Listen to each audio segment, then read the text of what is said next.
given the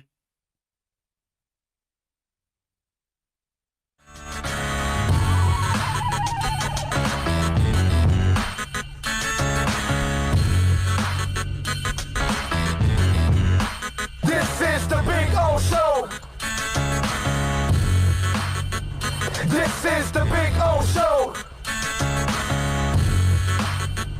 This is the Big O Show.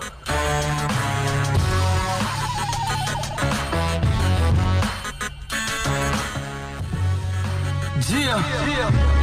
Big O, we told you we ain't playing no games, man.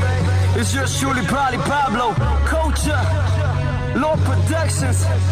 Good morning, South Florida. This is the Big O Show. You're tuned into the Big O Show. This is the Big O Show.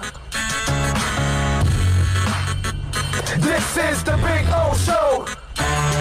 Judge, you tuned in to the hottest sports radio show with Orlando, a.k.a. the Big O. He covers all the South Florida teams, from the Dolphins to the Heat, well, you know what I mean. Monday to Friday, Friday Pablo in the Big O Show. Oh, on the radio, the top's where we gonna go. Miami, that's the way we roll. Locked on the morning show, we go. No one has a similar show. Talk sports, talk plays, talk live and direct. Because nobody do it better than Big O in the set. From sunrise, listen live, it's the best of the best. He's got the fans, got the heat, he's the best of the best. Big O, the only talking sports with a style. Break it a morning, it's Big O-N. Thank you for tuning in, keeping you glued in. Stay tuned because right here's where the rumors in. Same place because right here some of them begin. Simply call and just state your opinion. Real talk, sports talks, the Big O Show. Yeah, you love it, yeah, you like it, call him and let him know. Culture, probably Pablo, now introducing the man of the hour, Big O, a.k.a. Orlando Gary. Yeah.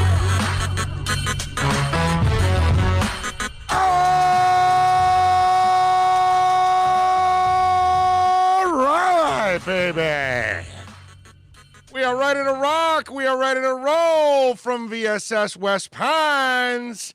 It's a beautiful thing, isn't it? It's a good feeling, right? Because the Heat last night took care of business against the Celtics, which was awesome. The Marlins are 3-1.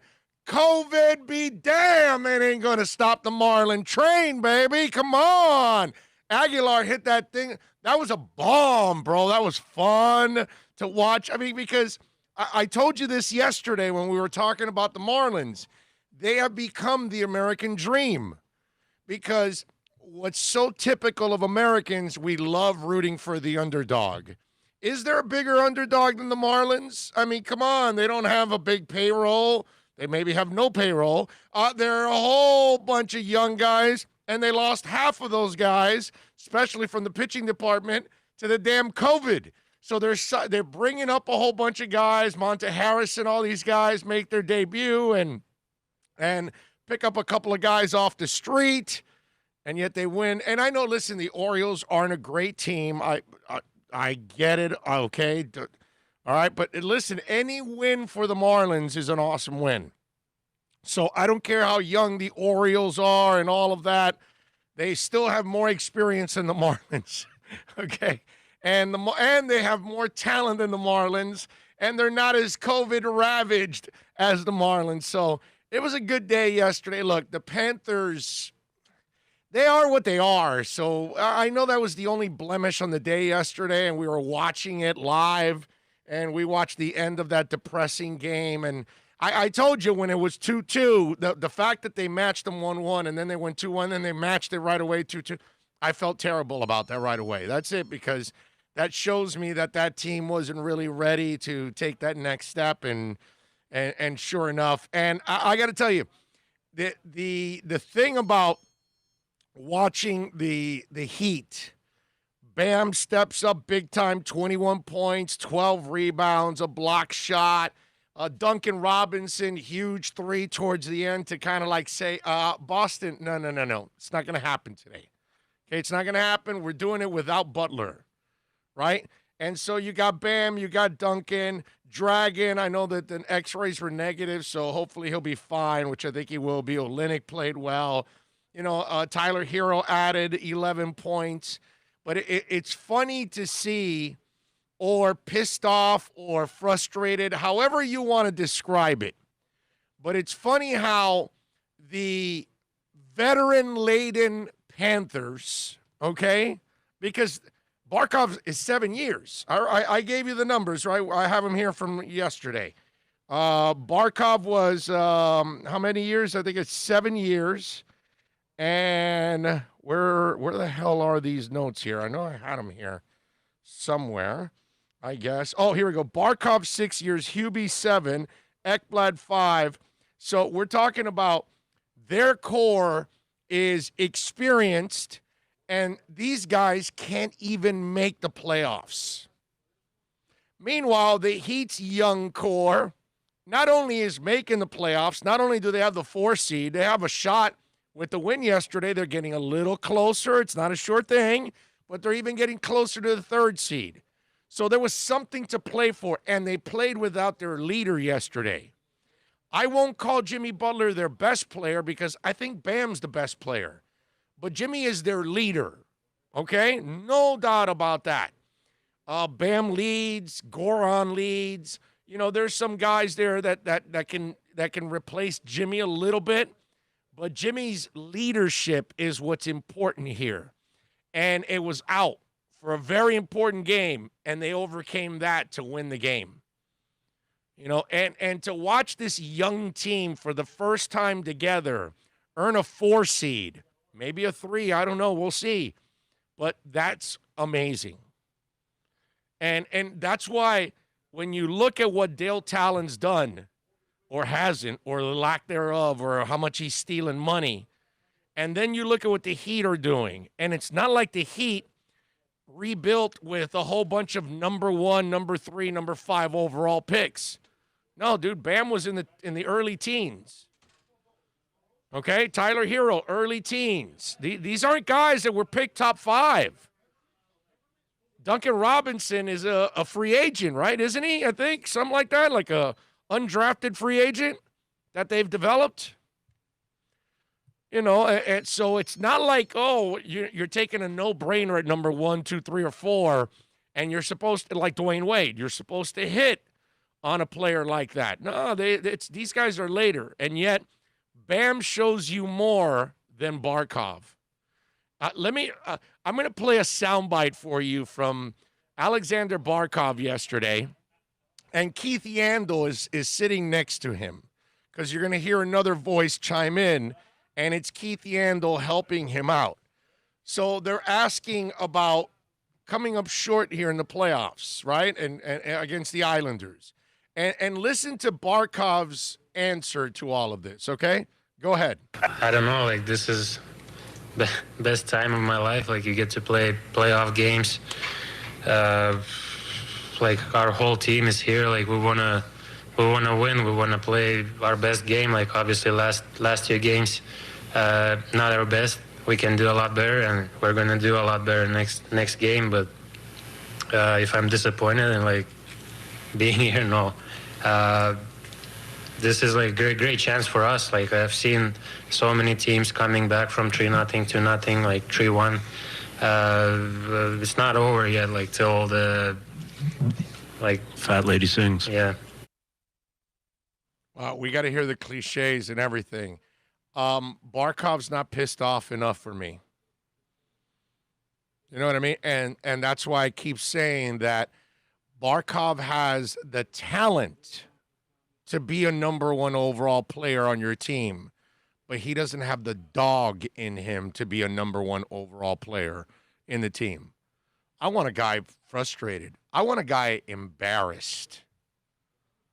That's what Alexander Barkov should be. Huberdeau should be embarrassed. The overrated Ekblad should be embarrassed.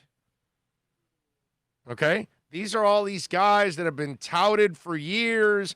We've waited for years, and they never do anything. It's time to fire Dale Talon. It's time to blow the hell up out of this team because clearly these guys aren't the dogs that you need. Okay? So you got to do something about what's going on because you look at the Miami Heat And without the high picks, without even the elite free agents, they have rebuilt their franchise. And they're at least headed in a much more positive direction. Meanwhile, Dale Talon, this is 10 years of work here. 10 years. 10 years. Are you listening to me? I mean, it gets to a point where it's ridiculous. And you got to part ways. Now we got the game here at noon again between the Islanders and the Panthers. And by the way, Florida is plus 105. The Islanders are minus 125. Islanders are favored by 1.5 goals here. What do you think, Bill? 1.5 goals. You know what? I wouldn't mess with it. I wouldn't mess with it because the Islanders could get at the lead and go, oh, let's chill. I haven't seen that from them.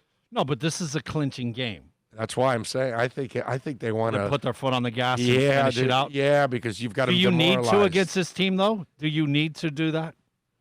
Yeah, but but I mean, you want to do it because you want to rest, just in case the whoever you're facing gets into a little more of an extended series. That's what I'm saying. I could see them up by 2 goals. Yeah, and rest their guy. With the cup, and we get one of those cheap goals at the end of the game, and it ends up being a 1-goal win.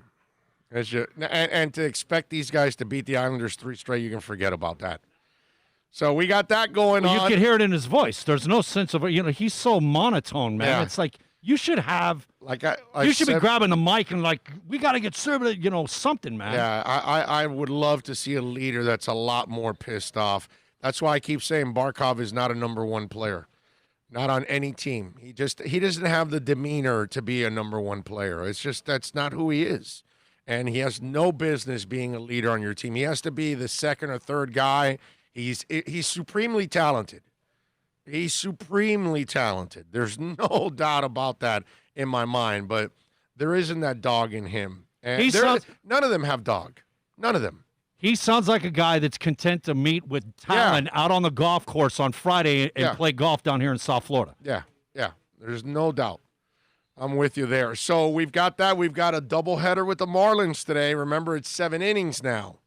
So at 5:05, Eliezer Hernandez taking on Alex Cobb. I don't even know if I pronounce Eliezer. I don't know what the hell it's pronounced. But anyway, Hernandez taking on Cobb. Marlins are plus 107. Orioles are minus 117. Cobb, by the way, is 1-0 with a 2.89 ERA. He's actually a decent pitcher. He was with the Rays for a few years. The over and under is 7.5 runs in this one. I would go with the under on this one, but we'll see what happens there. But Marlins, now Wojciechowski is pitching for the Orioles. When I checked a little while ago, there wasn't a pitcher yet for the Marlins for the evening game at 8:05, and I don't know if maybe they're waiting to see what happens in the first game before they decide on who they're going to throw out there. Obviously, being a Yankee fan, know a little bit about the American League East, like the National League East with my Marlins. The Orioles took 2 out of 3 from the Red Sox earlier, and the Red Sox aren't anything. They're nothing special after Eovaldi. Not after year. Eovaldi, they're pitching. They got a 5, 6, and 11 ERA with the other 3 starters, but they swept the Rays, and the Rays are always a scrappy, good team.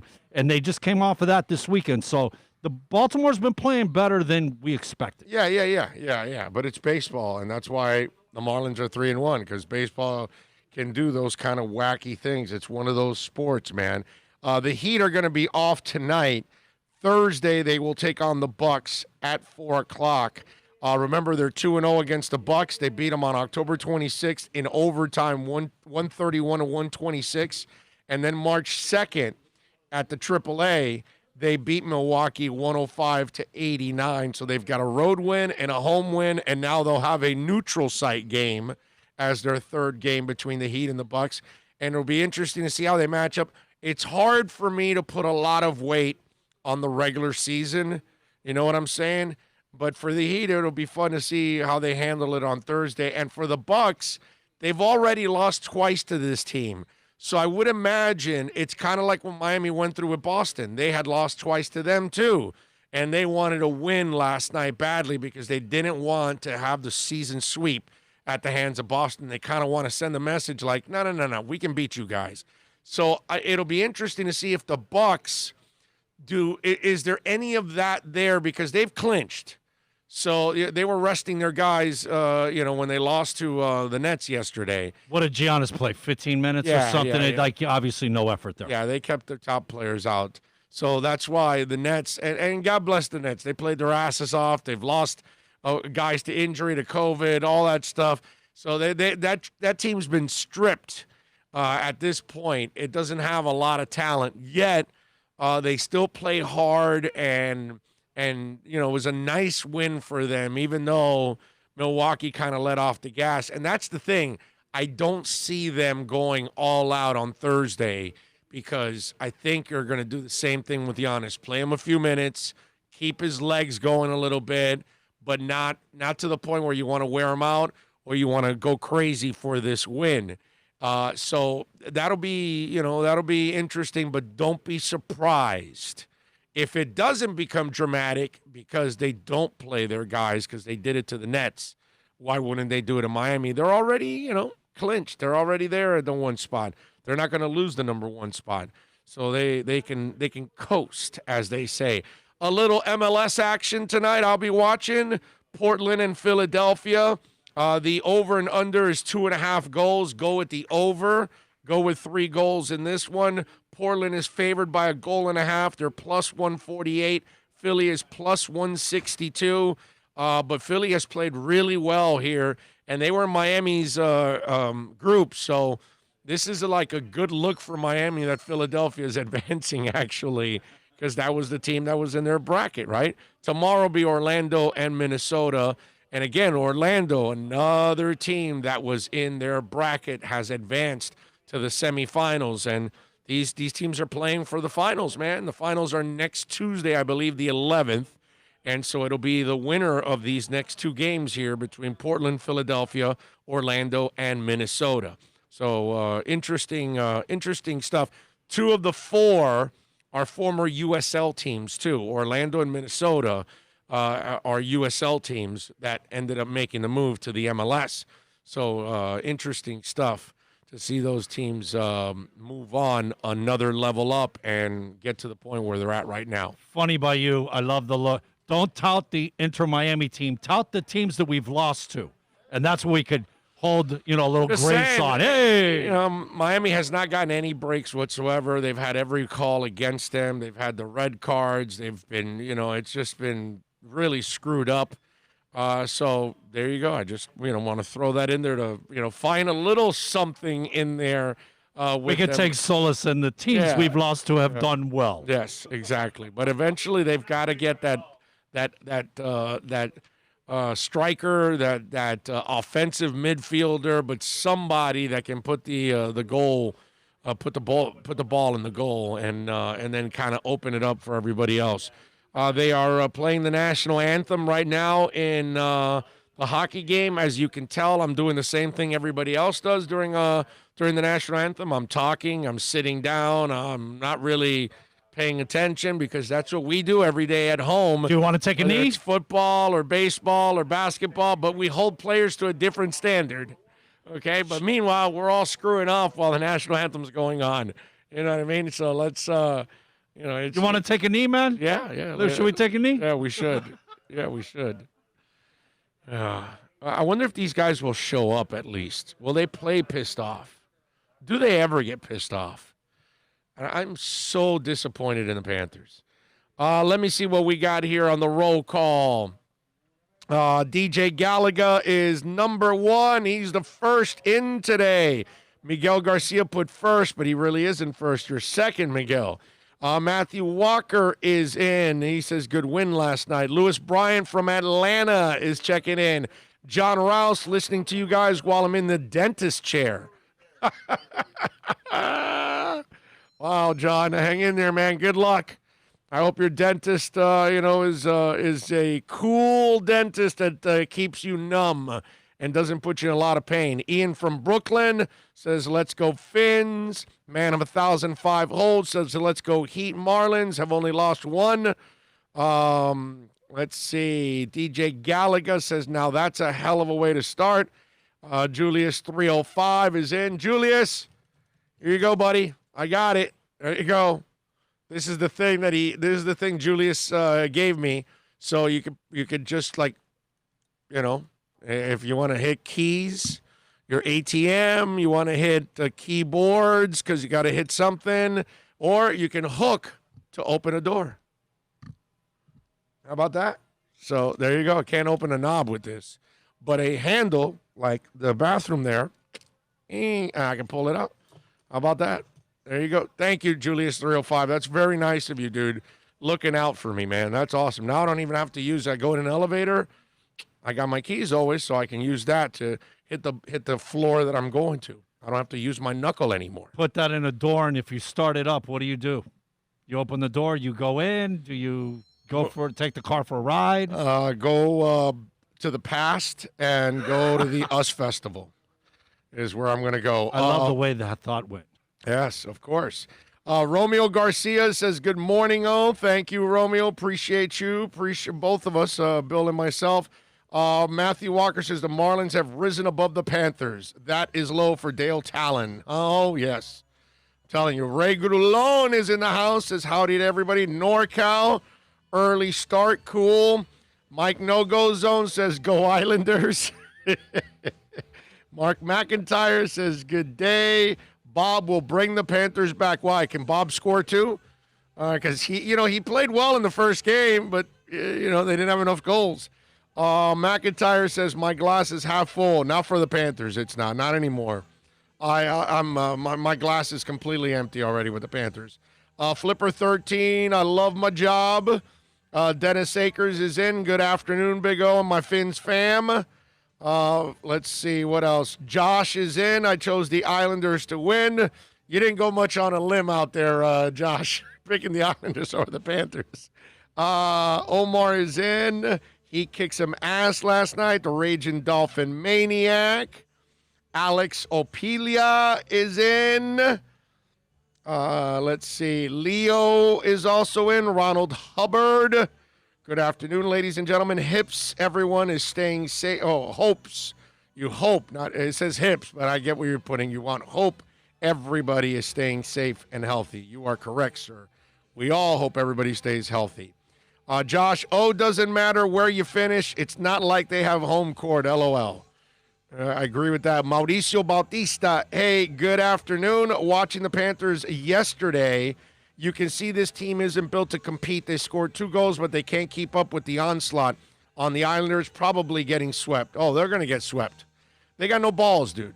This is a team that's got no balls. They are soft as hell. And that's what I see constantly from Dale Talon.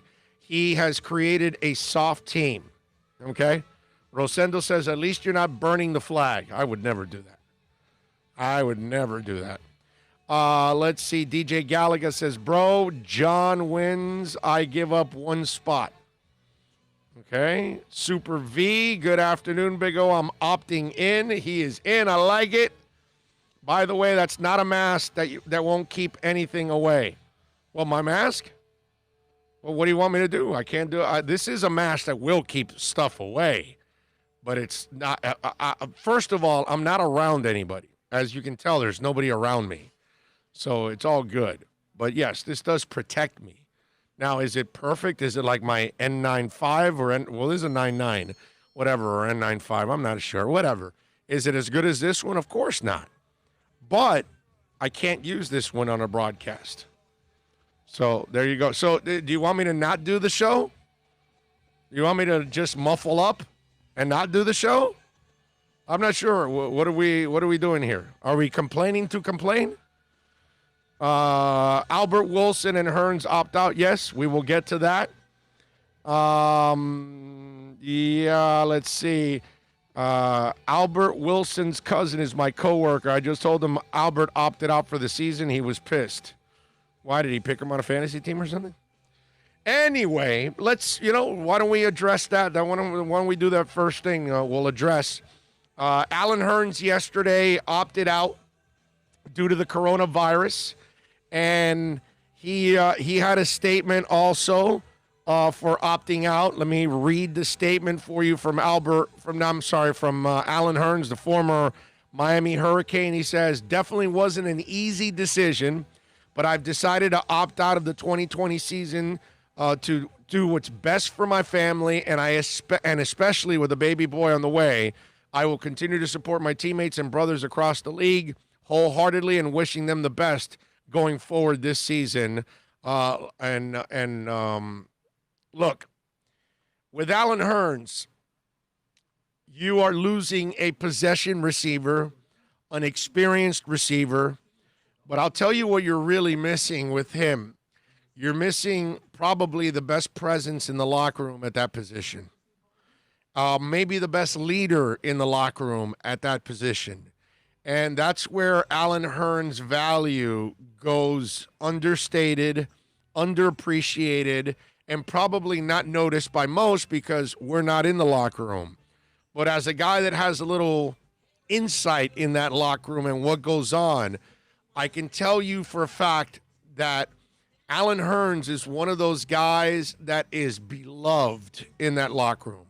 He's one of those leaders and one of those straight thinking dudes that just like tells you the right thing to do almost every time. And so those are the guys that, people gravitate to guys like this. And that young receiving core loses a lot of experience with Albert Wilson and now Alan Hearns too.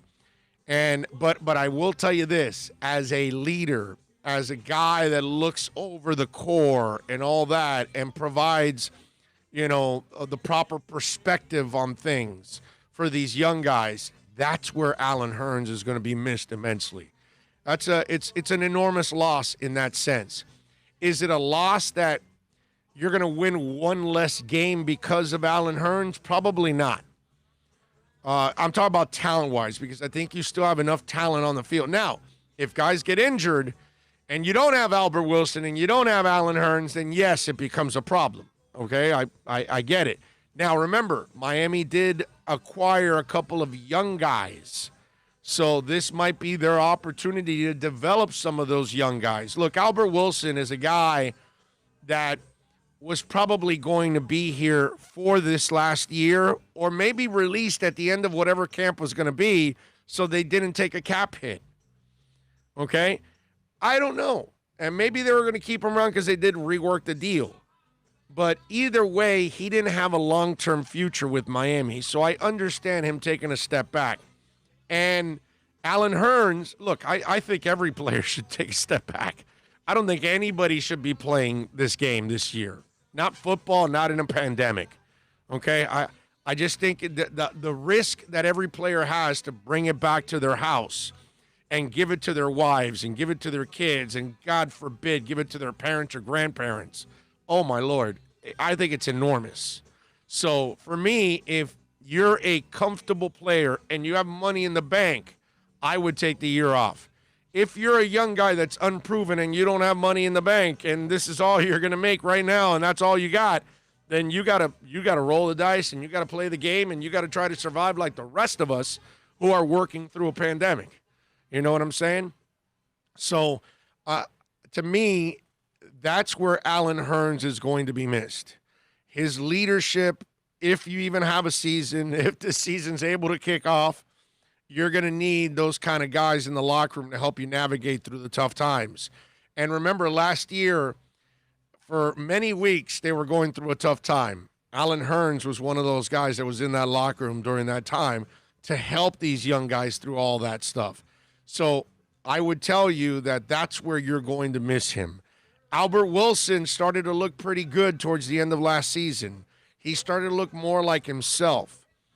I don't know what he was going to be this year. Was he going to be himself or was he going to break down? So that one is, that one is, I know you can miss the talent, but I'm not sure if he's reliable enough to say that I missed him. You know what I'm saying?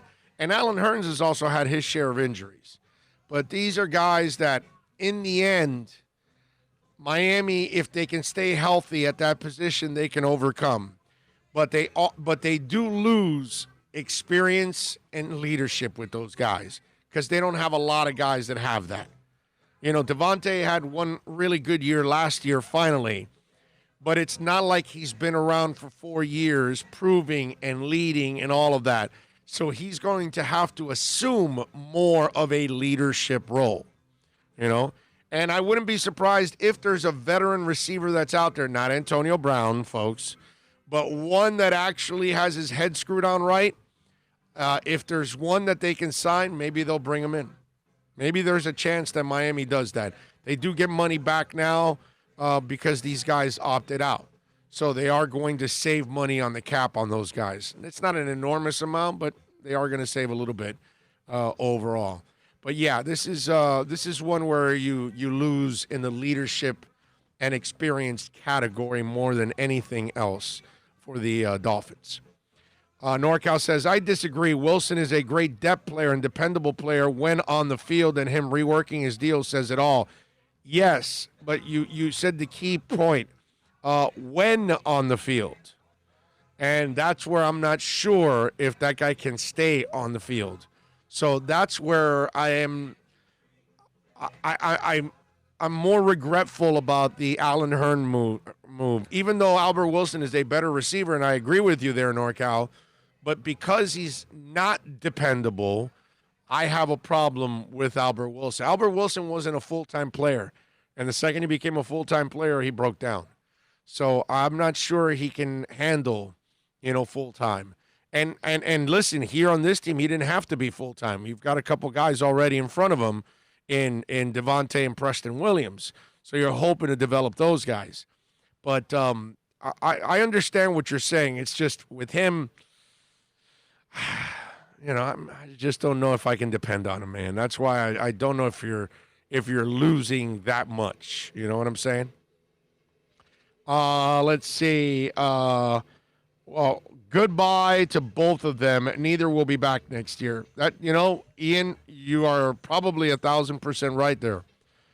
There's a good chance neither guy will be back next year because by next year, if the guys you do have, the young guys, are healthy enough, you'll add another draft pick, and then that will take the spot because there's both of those guys are going to make this roster this year, but then next year it was going to be up for grabs because you start to add depth now at that spot, and those guys start to get replaced. So I could see that. I could see it. That's why I'm saying that with the young guys they did bring in, this now gives them an opportunity to try and develop. Again, that's if we have a season. That's even if we can get to a few weeks of actually playing games, which, again, I still have a hard time believing that when everything else is going on with this COVID mess. I told you, right? The numbers were low on Sundays and Mondays, and then you saw yesterday, 1,362 deaths yesterday, 245 of them here in Florida. And I know that they came out, the positives were lower and this and that. You know what I love about all of this? They don't have enough testing. And they just started in 2 spots in this state. It's not like all over the country where you get results in 15 minutes. It's still down to 5, 7, 8 days that you're getting your results. You can't track in real time what the problem is if it's taking that long to get the results because people become healthy by then, or the people that pass the test catch COVID after that. I just saw on Twitter and prayers to my boy Ethan Skolnick. He was going to go up to cover the NBA. Got tested and tested positive, and he's asymptomatic. And he says for the last 4 months he's done everything right to try to stay away from it. And now he's got it. So Ethan, if you're listening, my brother, I hope you're doing well, and I hope you're hanging in there, my man. And I hope this thing doesn't do too much damage. Hopefully it's really light and goes through you, and like a lot of people, that they get a break with it, man. that perspective that you put yesterday with the drive-through and this, and you could do everything right, and you could get it pointed out by obviously the Jeter thing and the whole, like, you know, they didn't do anything that was out of the norm. Okay. Right. And situation such, on the way in this morning, man, I was thinking about stopping by and grabbing, a couple burgers and some fries on the way, and I don't need to make that stop. I can wait till I get home. I don't blame you. I don't blame you. Yeah, man. I'm kind of thinking I'm eliminating the drive-through thing. Yeah. Ronald says, why are fans ripping and insulting college kids for choosing to opt out in 2020, especially top players headed for the NFL draft? Ronald, you have to remember, my brother, there's a Neanderthal type of attitude that comes with football and its fans. And so there's a lot of football players that are Neanderthals. That's why they get smoked by the owners constantly in negotiations. And there's a base of football fans. I hate to say it, but you're Neanderthals. And so you're really not far off of animals. And so I'm not saying it's a large portion, but there's a portion of football fans, Ronald, that are just close to animals. And they don't care about players. They only care about their team. They want the player to play for their team. If he's a terrible player, as in a person, they hate him. But they want him on their team. You know, they have that double standard type of thing. You know what I'm saying? They want the player to stand up for the national anthem, but meanwhile, they're picking their balls on the couch when the national anthem's going on, or they're racing to the bathroom to go take a leak. But they want the player to, follow the rules. You know what I mean? Which there are no rules, but it's just out of respect, but yet they don't have the same respect. These are the kind of people that tell you, I'm not going to wear a mask, but COVID is not real, and the mask will kill you, not help you. Which, again, I don't know where that makes any sense either when they say that. It's a Neanderthal type of thinking, and there's a portion of football fans that are like that. The ones that were supporting Ray Rice, they're just Neanderthals. Oh, he can run for 1,300 yards? I don't care if he beats women. It's that thinking. And so those people, it's like the young man is opting out, and he's going to prepare for the draft. But in that Neanderthal's mind, you have now screwed my school over, okay? You are not dedicated. They don't care. Because, see, if you blow your knee out, well, you did enough for my school. I don't care what happens to you after that. That's how these people are. They don't care about anything. They don't care about the human being. They don't even think about the human being. And so anybody that's picking on a kid for opting out is a loser, basically. That's it. Anybody that wants to opt out because of COVID, you have every right in the world to do that. I mean, who the hell wants to get sick? And who the hell wants to risk any kind of serious type of ailment? Because it could be serious to certain people. I'm not sure. And why would anybody be open to picking up something that they could pass it on to their family? So if those kids want to opt out and prepare for the draft, or if those kids want to opt out and move on to life, then go ahead, dude. Do whatever. They don't care about you in college, but the Neanderthal doesn't know that. Well, maybe even if they do know it, they don't really care. Again, because all they care about is their team. They don't care about the individual.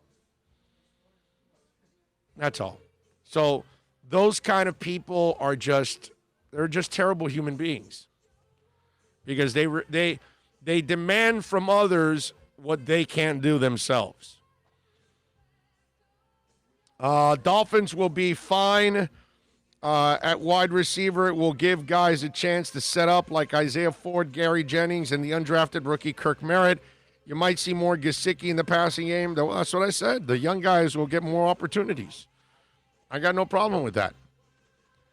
Let's see. For sweeps, reverses. The kid from Navy can cover Wilson's replacement, and Jakeem can take care of Wilson's slants. Hearns and Ford are interchangeable on the field. Not in the locker room, but Ford can catch. You're right. I can't argue with any of that, Tremolio. I think you're right. Big O, do you know JT the Brick? He says all sports need to play now. I know JT very well. And I disagree with JT. That's fine. Let's see. Wilson taking less money allows you to sign a great depth player if Wilson gets hurt. Yeah, but you still lose the money that you're paying Wilson, which is a little over $2 million. You know what I mean? Now you save it. Dang, during this pandemic, I have mastered on how to make a mean cup of Joe. There you go, Flipper 13 doing something productive during this time. That's strong right there on your part, bro. You know? Hearns' loss is big. Tua needs a good locker room to develop. You know, DJ Gallagher, I think he just needs Fitzpatrick around to pick his brain. I think Tua's wired the right way, man. I don't worry about Tua at all. I don't worry about that. I worry about his hip. I worry about his injuries. I worry about him staying, durable and staying available. That's what I'm worried about. When it comes to maturity, when it comes to doing the right things, when it comes to studying your playbook and being on time and dedication and all of that stuff, that kid's I'm not worried about that. I'm not worried at all about that. You know what I mean? So I get what you're saying. Other guys may, like a Johnny Manziel would need an Allen Hearns, because he's got no maturity. He's got no responsibility. You know what I mean? He's got no direction. So he would need something like that. A disaster would need an Allen Hearns badly at quarterback. But Tua, he's so well put together, man. That's his issue for me is more about we gotta see if his body can hold up. I'm not worried about his mental capability of understanding offenses and reading defenses. Not worried about that. I'm not worried about him throwing the ball. I know he can throw the ball. I know he can be accurate. Not worried about that either. I'm just worried about the hits he's going to take. Is he going to get up? That's what I'm worried about because he's had a slew of injuries from high school and college. And it's not like he had a 4-year starting career in college either. And yet he dealt with a lot of injuries. So that's the only reason I would tell you that's what I'm really concerned about. The Allen Hearns loss, he's not the guy that really gets hurt by that. Luckily, he's just not that guy. All right, let's take a quick break. Since we are at the bottom of the hour, we're out here at VSS West Pines. Come on out, 12397 Pembroke Road. Remember, you mention my name, you get 20% off. Everything, anything. CBD products, water bongs, hookah pipes, you need e-juice, all of that stuff here. They've got it all for you. 12397 Pembroke Road. Here in Pembroke Pines. Let's take a break. Call them, 954-613-3367. You can actually order by phone, pay for it by phone, and then you can even have curbside pickup. Just tell them, hey, yo, I'm outside, and they'll bring the package out to you. Now, if you come in, wear your mask. Back with more. It's a buyer's market at Toyota of Hollywood. Over 1,500 Toyotas on the ground, and truckloads just keep on coming. Now pay up to 50% less. 2020 Camry, not $29,000, $17,775. 2020 Corolla, not $22,000, $13,775. Buy a new 2020 Toyota with 0 down and 0% financing, or we'll make your payments till 2021 at Toyota of Hollywood, the #1 volume Toyota dealer on 441 between Hollywood Boulevard and Sheridan Street. Are you tired of watching the same old travel videos on the internet? Well, then check out MikeNoGoZones.com, a travel documentary that's breaking barriers. I go to the places that the media tells you to fear, where no one else dares to go. Baltimore, Opelika, South Side of Chicago, and more. Go to MikeNoGoZones.com. America's safest and best-selling compact luxury SUV is at Acura of Pembroke Pines, and this is how we do it. RDX, $339 a month at Acura of Pembroke Pines, the #1 volume Acura dealer.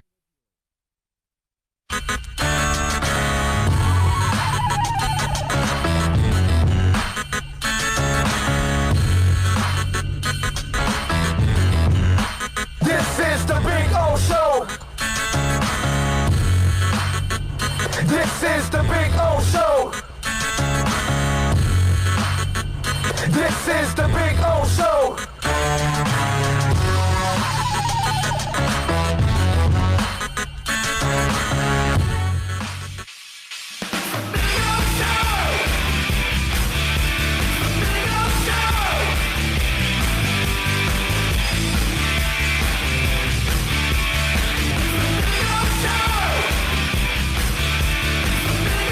All right, we're back out here at VSS West Pines. Want to get in on the text line 786-322-1105. That's 786-322-1105. If you want to get in on the text line, you can also reach out to us on Twitter. That's at Big O Show. Follow us there as always, as you all know. And, of course, you got the YouTube chat board. And when we're live, you got the Super Chat many different ways. Super Boom Shack is loving the Eddie Van Halen scarf. Thank you, sir. Appreciate it. Some of you may not understand what the hell I'm wearing because you just see red and you see a whole bunch of lines and you're like, hey, what design is that? But those of you that rock out with Van Halen, you know that this is Eddie Van Halen's signature guitar. So it's just one of those things that, you know, you got to be a Van Halen fan to kind of know that this is for this is Eddie Van Halen's deal, pretty much. His logo, almost, you could call it, I guess, in a way. See, when I see that, I think Kramer. Yeah. His guitar. Right. You know? Yeah, that's what it is. And then you could go a little earlier, and it'll be in yellow. Right, and black and white. Yellow and black, right. Exactly. That would be good. I got to find that one. Let's see. This bug is starting to virus me. Okay. All right. It's not good for the bug to virus you. I can tell you that. They are. There's a little over 5 minutes left in the first period. They are scoreless, by the way, between the Islanders and the Panthers as we watch it here. Hey, this is good. We're not losing. Yeah. As you say, Bob almost gave up a goal there just as you were talking about it. How about that explosion yesterday in Beirut, man? Wow. Did you guys see that thing? 2,700 tons of that explosive. What's it called? Let me see what it's called. It's called ammonium nitrate. Okay, a huge cache of ammonium nitrate, an explosive compound that was stored in the blast site. And they had about 2,700 pounds of it, over 70 dead already. I think it's like 78 or something. The last time I checked, it might be even higher, hundreds. When I saw that thing, it's the kind of stuff you see in movies. Okay? That's what I normally would see in. You never really think you're going to see that like in real life. Even when wars have gone on, the cameras weren't there to catch those kind of explosions. Now with technology, there's a camera rolling everywhere and anywhere. And that explosion was, that thing was scary, dude. It looked like it leveled blocks and blocks and blocks of people. And you see how it affected the people that were filming far away. That once the blast got to them, there was a gentleman that actually had a heart attack filming the episode and died. It's wow. Prayers to everybody there in Beirut because, man, to see what happened yesterday, that was it was heartbreaking. It was scary. You would think that could never happen where you live, but if people are going to be that irresponsible and store that kind of, dangerous stuff in one area, especially in an area where actually it could get, exploded. And then to have innocent people, and then you see the people walking around and they're bloodied and they're injured and it just looks like a war zone. And it reminded you a lot of how it looked in 9/11 when the buildings went down and affected all kinds of people in that area. and they were full of debris or they had blood or whatever it was. And it was kind of, again, a surreal type of thing that you just, who the hell would ever imagine a plane going into the towers, right? We're watching that, and it's like, this can't be real, right? That's the thing we were all thinking about when we're watching 9/11. Like, wait a minute, is that plane literally flying into the building? Are you kidding me? Am I watching the Twin Tower go down? Now I'm watching the second tower go down? I mean, how many of us were sitting there going, this can't be real? Like, wait a minute, there has to be a joke here or something. And yesterday, I had that 9/11 feeling for the poor people in Lebanon. Because it just, to watch that explosion, that was intimidating, dude. And scary. Because it's like, okay, well then, that can happen anywhere. And can you imagine being just, I mean, you saw people in a highway filming it far away, and then by the time the blast got to them, all the cameras, everybody that was filming it, nobody had a steady camera after everything went on. Because that's how far the blast went. I think they said they heard the blast like 200 miles away. 200 miles away, they could hear the explosion. Wow. Amazing. Scary stuff. Let's see. Myron, thank you, sir, for a little super chat. He says, let's send all prayers to Beirut. Our dumb president said it was a bomb and it was a chemical accident. Yeah, well, I mean, Trump's a moron. I mean, he just spews all. I've never seen a politician say more irresponsible things than that guy. I mean, it's embarrassing. It really is. And please, man, try not to make it about politics. Be objective for once in your life. Even if you're just a hardcore Republican. Man, I've voted for both Bushes and Reagan. I'm sorry, it's not about Republican or Democrat. It's about right or wrong, and everything about that guy is wrong, dude. He's just a bad human being. I mean, yesterday, it's just like you're throwing that out there, and it just, do you realize you're the president, bro? You just can't throw things like that out there. It's not like you or me. Nobody cares about what we say, but if a president of a country says something, it carries a lot of weight.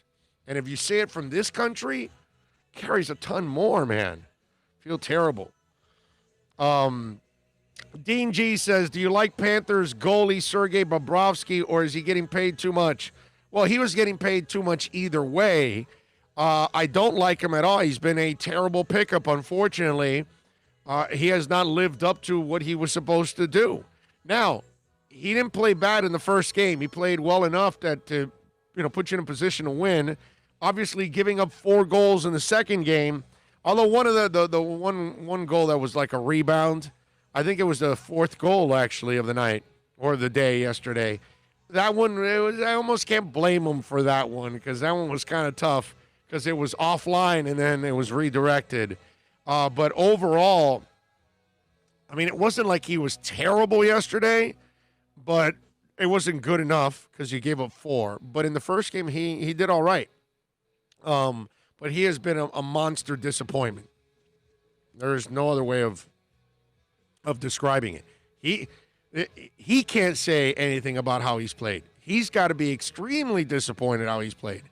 He should be feeling guilty as hell that he's stealing money. Because that's what Bobrovsky's doing. He is stealing money. Let's see, what else do we have here on the text line? Pat in Asheville, people complain about our government regulations. There is reason why we have so many rules. Yeah, well, you have to. You have to. I wish we would have actually, been a little stronger on everybody in the country when it comes to masks and everything else going on. Lebanese officials knew of the danger posed by the ammonium nitrate stored at the port for years, according to public records, but failed to act. They should have stored that somewhere in the desert. Yeah, you're probably right.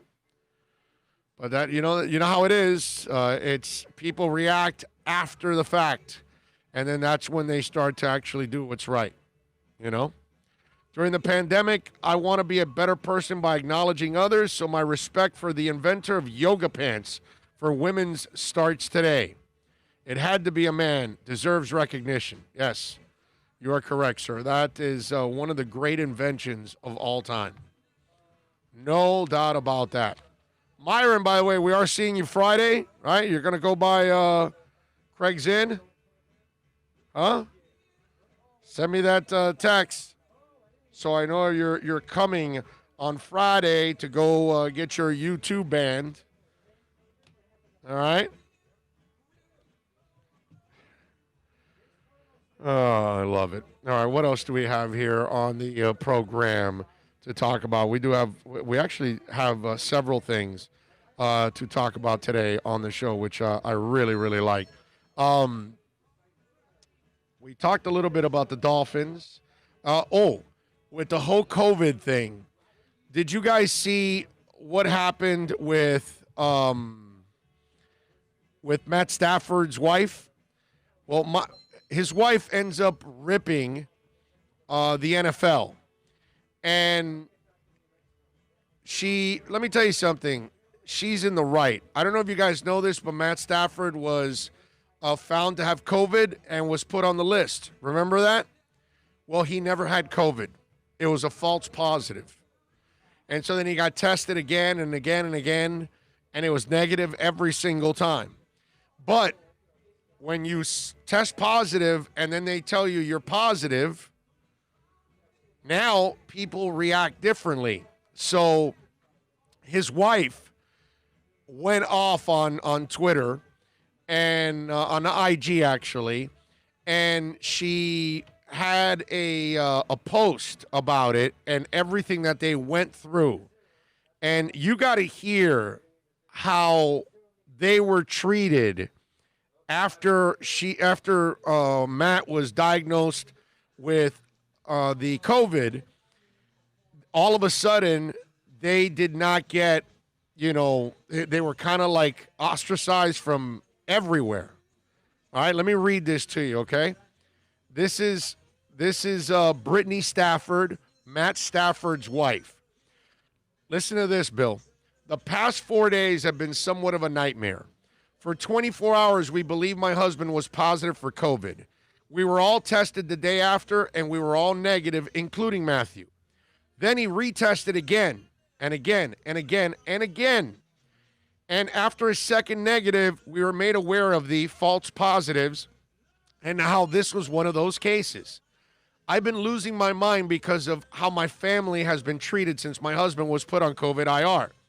Even after we knew it was a false positive, our school told us they were not allowed back. I was approached in a grocery store and told I was endangering others. My kids were harassed and kicked off a playground. I was told I needed to wait in my car when trying to pick up my food, and people closest to us had to get tested just to go back to work. And that's just to name a few things. I don't blame these scenarios on any of the people directly involved. I understand where they're coming from, but I do blame the NFL. I blame the NFL for not holding themselves accountable. These are people's lives and livelihoods that are in those results in their test sites. Maybe we should absolutely be positive a person has COVID before releasing that info to the world. I'm sharing our experience because I don't want it happening to any other family that plays for this league. We are thankful for all of those that called, text, emailed, and showed concern for Matthew and our family. Your thoughts during this strange, difficult time are greatly appreciated, but we are all absolutely fine and feeling great. Thank God for that. And this is something that you don't think about, I don't think about, none of us think about this. So all of a sudden, this woman's life changed completely because her husband was said to be positive. And everybody knows who you are. Everybody knows your kids because you're Matt Stafford's wife, dude. So it's just one of those things that whatever neighborhood you live in, everybody knows you already. They know you at that whatever supermarket is in her town. Food Lion, Home Depot. Well, that's not a food, but you know what I mean. Whatever it is. Grand Union, Pantry Pride, Piggly Wiggly. I don't care. You go all over to all those places, and then your kids are kicked off a playground. Your friends are forced to get tested. And then the NFL, it's like, oh, well, we're sorry. What do you mean you're sorry, bro? And this is why when we were making fun of this, I don't know if it was last week or the week before, that you look at the videos and you see people are swabbing themselves. And I don't know which test he takes, if he has to swab himself, if it's some kind of blood puncture. I have no idea what the hell they're doing. Okay, I haven't taken a COVID test because I haven't had any symptoms. So I have no idea if I, have had it or not. But, it's just to put a family through that, and to hear everything she went through. I felt bad for her, man. I really felt bad for her. And this is a monster, disrespectful move on behalf of the NFL. Because the second you have COVID, people want to stay away from you. I mean, I don't know. You guys saw the all-out brawl on the airplane? The two guys that didn't want to wear masks. So all the other dudes that had masks on, said, you better wear a mask. You better, and they didn't, and so then they kicked their ass.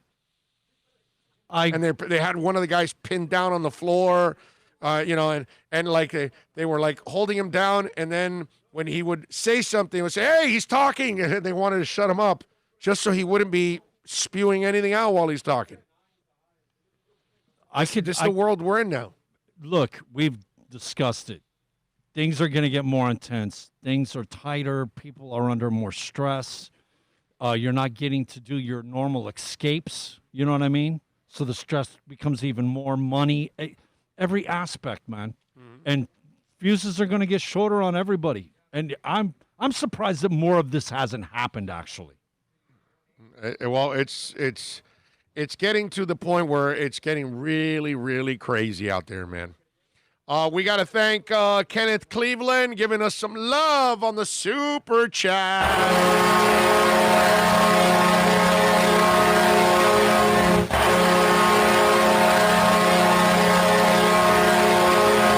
Thank you, Kenneth. Appreciate you. He says, good afternoon, Big O. Kenneth in Cleveland live from the 305 Boom Boom Room. There we go. The Boom Boom Room checks in. Just to make a little joke, I mean, they said that they tested him multiple times. Did they strike oil? If they tested properly, because that thing must be huge. Over and over and over and over again. NorCal says he's got a canal in his nose now. NorCal says a nurse wearing a Pantera mask did my COVID nasal swab. She poked my brain, I think, but I was negative. Puff, puff, don't give. There you go. There you go. Don't give. Keep it to yourself. Hospitals do get higher Medicare reimbursements for COVID cases. Yep, I'm sure they do, and I'm sure there's plenty of them, but they're not doctoring the death certificates, if that's what you guys are saying. Okay? I always love that one because that's usually the next one that comes after that. Well, they're just doctoring the death certificates so they can get more money from the government. There's 150,000 people dead.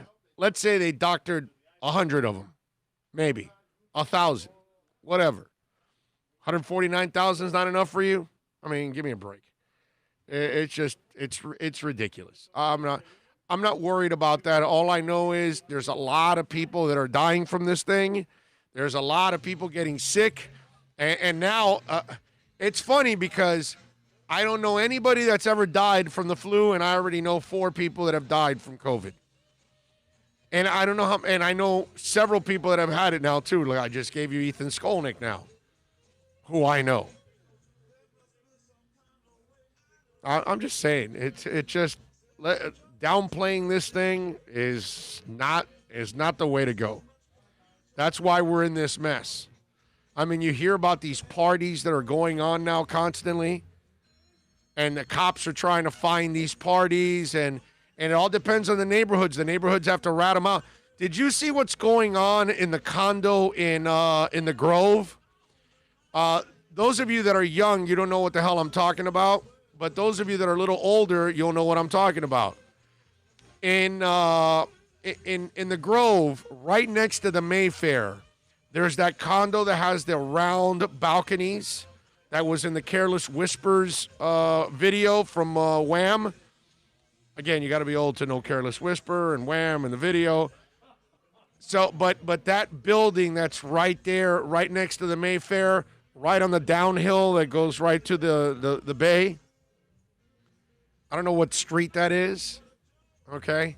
But anyway, that Mayfair there. Is it Tiger Tail? No, I don't. I'm not sure, dude. I'd be lying to you if I told you that it is or it isn't. You might be right. I don't know. But it might be Grand Avenue. It could be Grand Avenue where it hits. Now, when you make the right to go down the hill, I don't know if that street what it is. But I think maybe the one that goes right along Mayfair might be Grand Avenue. That's Grand Ave, yes. It is Grand Ave. Because Main Highway goes out to Lejeune. Right, it's the one that goes down and to Bay Shore is the one that comes up where Grand Ave and Main Highway meet. Right. So and Grand Ave goes all the way where out. Grand Ave ends, which is that building. Yes, Mayfair. That's right. the corner. Right there. So that's it right there. So you know what's been going on there? A lot of the residents there have had they own the properties, so they rent out the properties to people. So these people are now going into those apartments and they're holding parties. Loud parties, all that stuff, and people are drunk and belligerent and they're breaking the elevator floor buttons. And the residents that live there have to wait in line to go up to their condo. Sometimes a half hour. Because some of the buttons in the damn building don't work. And so now, apparently the homeowners association, whatever, has told the people that own all the spots that are being rented out and to stop it and all that. But all those people are having parties. And they're all around each other without any masks or anything like that. And that's why this thing keeps spreading. You know what I mean? And when I heard them yesterday, our positive our positive percentage went down. And, dude, that fluctuates all the time. And what, did it go down because of Sunday and Monday? And that's what you're going off of? I mean, it was high. It was high as hell last week. And look, back up to 1,300 again. And I think they're over 200 again today. I want to say that Florida is over 200 deaths again today. I'm going to look it up for you in a second here. I have the tracker, unfortunately, tracking this stuff that you don't really want to track. Here you go. 225 people are dead in Florida today. So, we need to bring those numbers drastically down, and then maybe we can start to feel a little better now. All right, 786-322-1105 if you want to get in on the text line, 786-322-1105 if you want to get in on the text line. Dolphins also cut Cordrea Tankersley. And, the Tankersley move, he was a third-round pick. He was going to have trouble making the team as it is. They're pretty deep at corner now at this point. He's had a whole bunch of injuries. He's probably healthy now, and they wanted to part ways with him before he suffered another setback. And because he was always a kid that just seemed like he was a step slow on reacting on everything. I'm sure this won't be his last stop. I'm sure he's going to get a shot somewhere else again. And it's a shame, but listen, it's going to happen. You're going to win some, you're going to lose some, you're going to pick some good players, and you're going to miss on some. And this kid was already in his third year, and he had given you enough of a glimpse of what he could possibly be or what he isn't. And so you had to part ways. And this is a year where, again, you don't get to experiment with a lot of guys because you don't have an entire offseason. So you don't get to track a guy and see his progress mentally, physically, all of those things. And so this is a year where you got to have a feeling for what you need and what's on your roster. You've got to pretty much know who is the guy that, okay, these guys are going to make it. This guy's probably not. You got to have a pretty nice forecast of what you have. And the forecast was Tankersley wasn't going to make it, and they cut him. And so you had to move on. The other part that came out of a story I saw, I think it was Barry Jackson, I want to say, that wrote the story. And I did not know this, and it's a nice little nugget. Josh Rosen led all the passing camps throughout the offseason because Fitzpatrick was not in town. So Josh took it upon himself to reach out to guys and to, kind of everybody get together and kind of learn the offense and get in rhythm with everybody in passing. And I thought that was pretty cool to hear because, look, we talked about it already the last couple of days. Rosen knows that he has been the forgotten man now.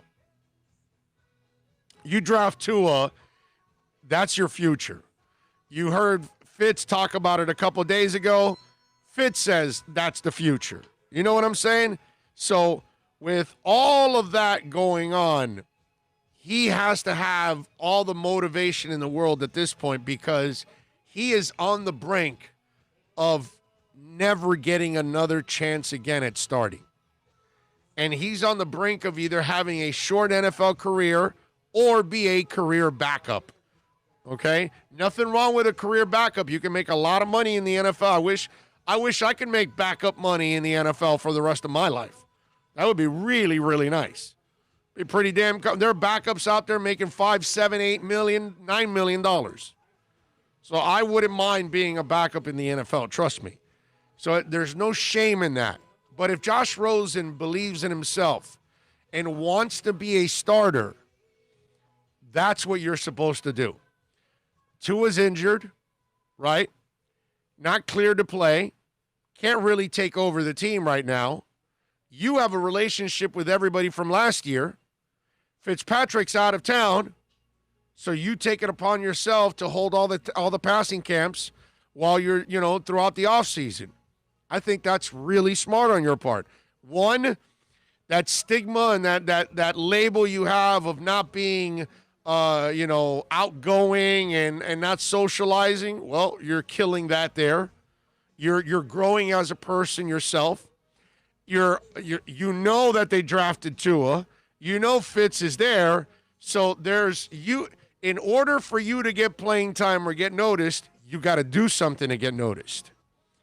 And doing this wins over your teammates, gets the respect from your coaches, and it improves you as a player and as a leader, as a communicator.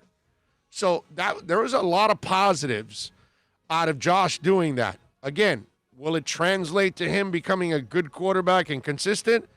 I don't know. That's up to him. Can he be that? I believe he can. Okay, I've watched the kid pass the ball. The kid can pass the ball. He's got accuracy. He can do it. Okay?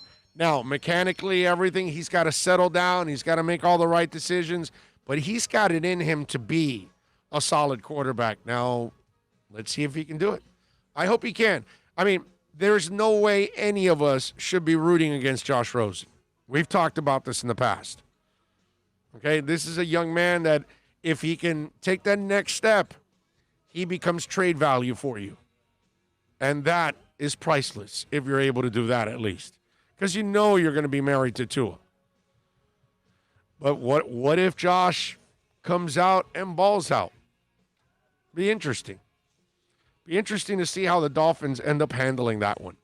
All right, it's 1 o'clock already. Let's take a break here at the top of the hour. Toyota of Hollywood will be there tomorrow. 1841 North State Road 7. Tell them that Big O sent you. Go see Steve Ostrov and Herbie Lopez and Lori Rodriguez and Joel Rubio, Gary Thompson. Some great people out there, man.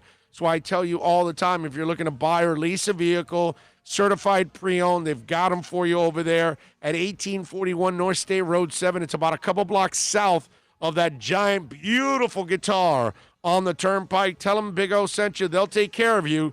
Toyota of Hollywood.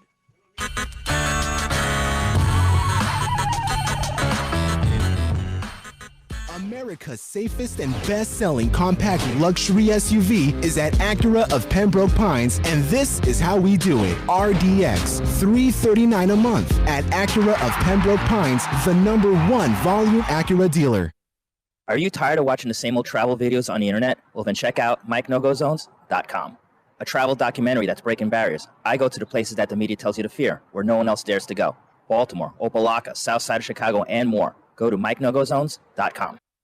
It's a buyer's market at Toyota of Hollywood. Over 1,500 Toyotas on the ground, and truckloads just keep on coming. Now pay up to 50% less. 2020 Camry, not $29,000, $17,775. 2020 Corolla, not $22,000, $13,775. Buy a new 2020 Toyota with 0 down and 0% financing, or we'll make your payments till 2021. At Toyota of Hollywood, the #1 volume Toyota dealer on 441 between Hollywood Boulevard and Sheridan Street.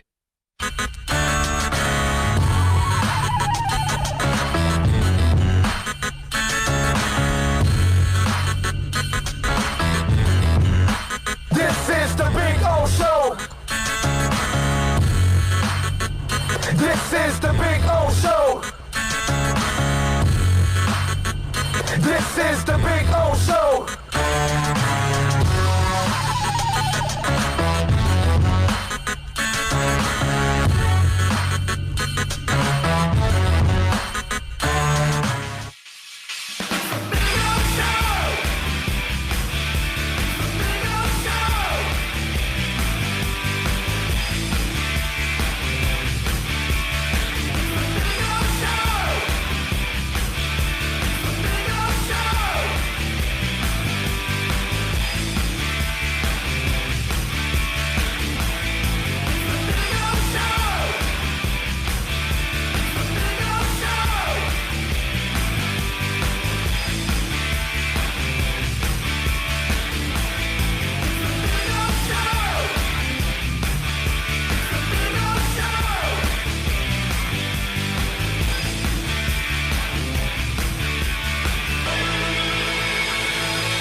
All right, we're back.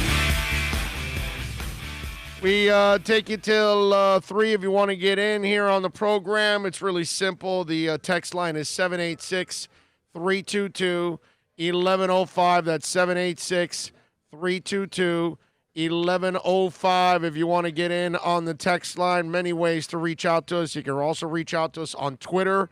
That's at Big O Show. Email Orlando at Big O Radio Show. Let's see. Heat still makes Celtics their bitch even without Jimmy Buckets. Yes, that was sweet yesterday. RVA says, Big O, what do you expect from a game host? Dude's embarrassing to us. From a game host. Oh, I see what you're saying. The president, a game host. I got you. You're fired. YouTube star Jake Paul's LA home is raided by the FBI weeks after he threw a massive party at Calabasas mansion where guests flouted social distancing rules. Yes. Question is, I saw that the FBI were raiding his mansion, but I don't know why. You know what I mean? I don't like either Paul guy, bro.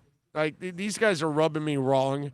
I'm really rooting for Nate Robinson to knock the crap out of Paul.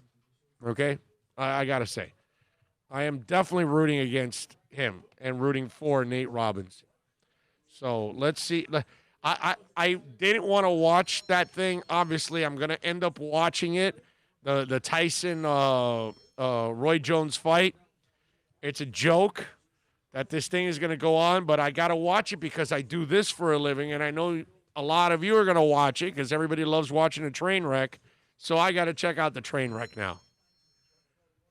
I got to find it. I'm not paying for it. I'm going to go to a buddy's house, a bar, something on some kind of website or something. I don't know, but I'm going to try to find it somehow without spending money on this crap. But I will say this. I will be, the undercard, I will be rooting for Nate Robinson. Okay?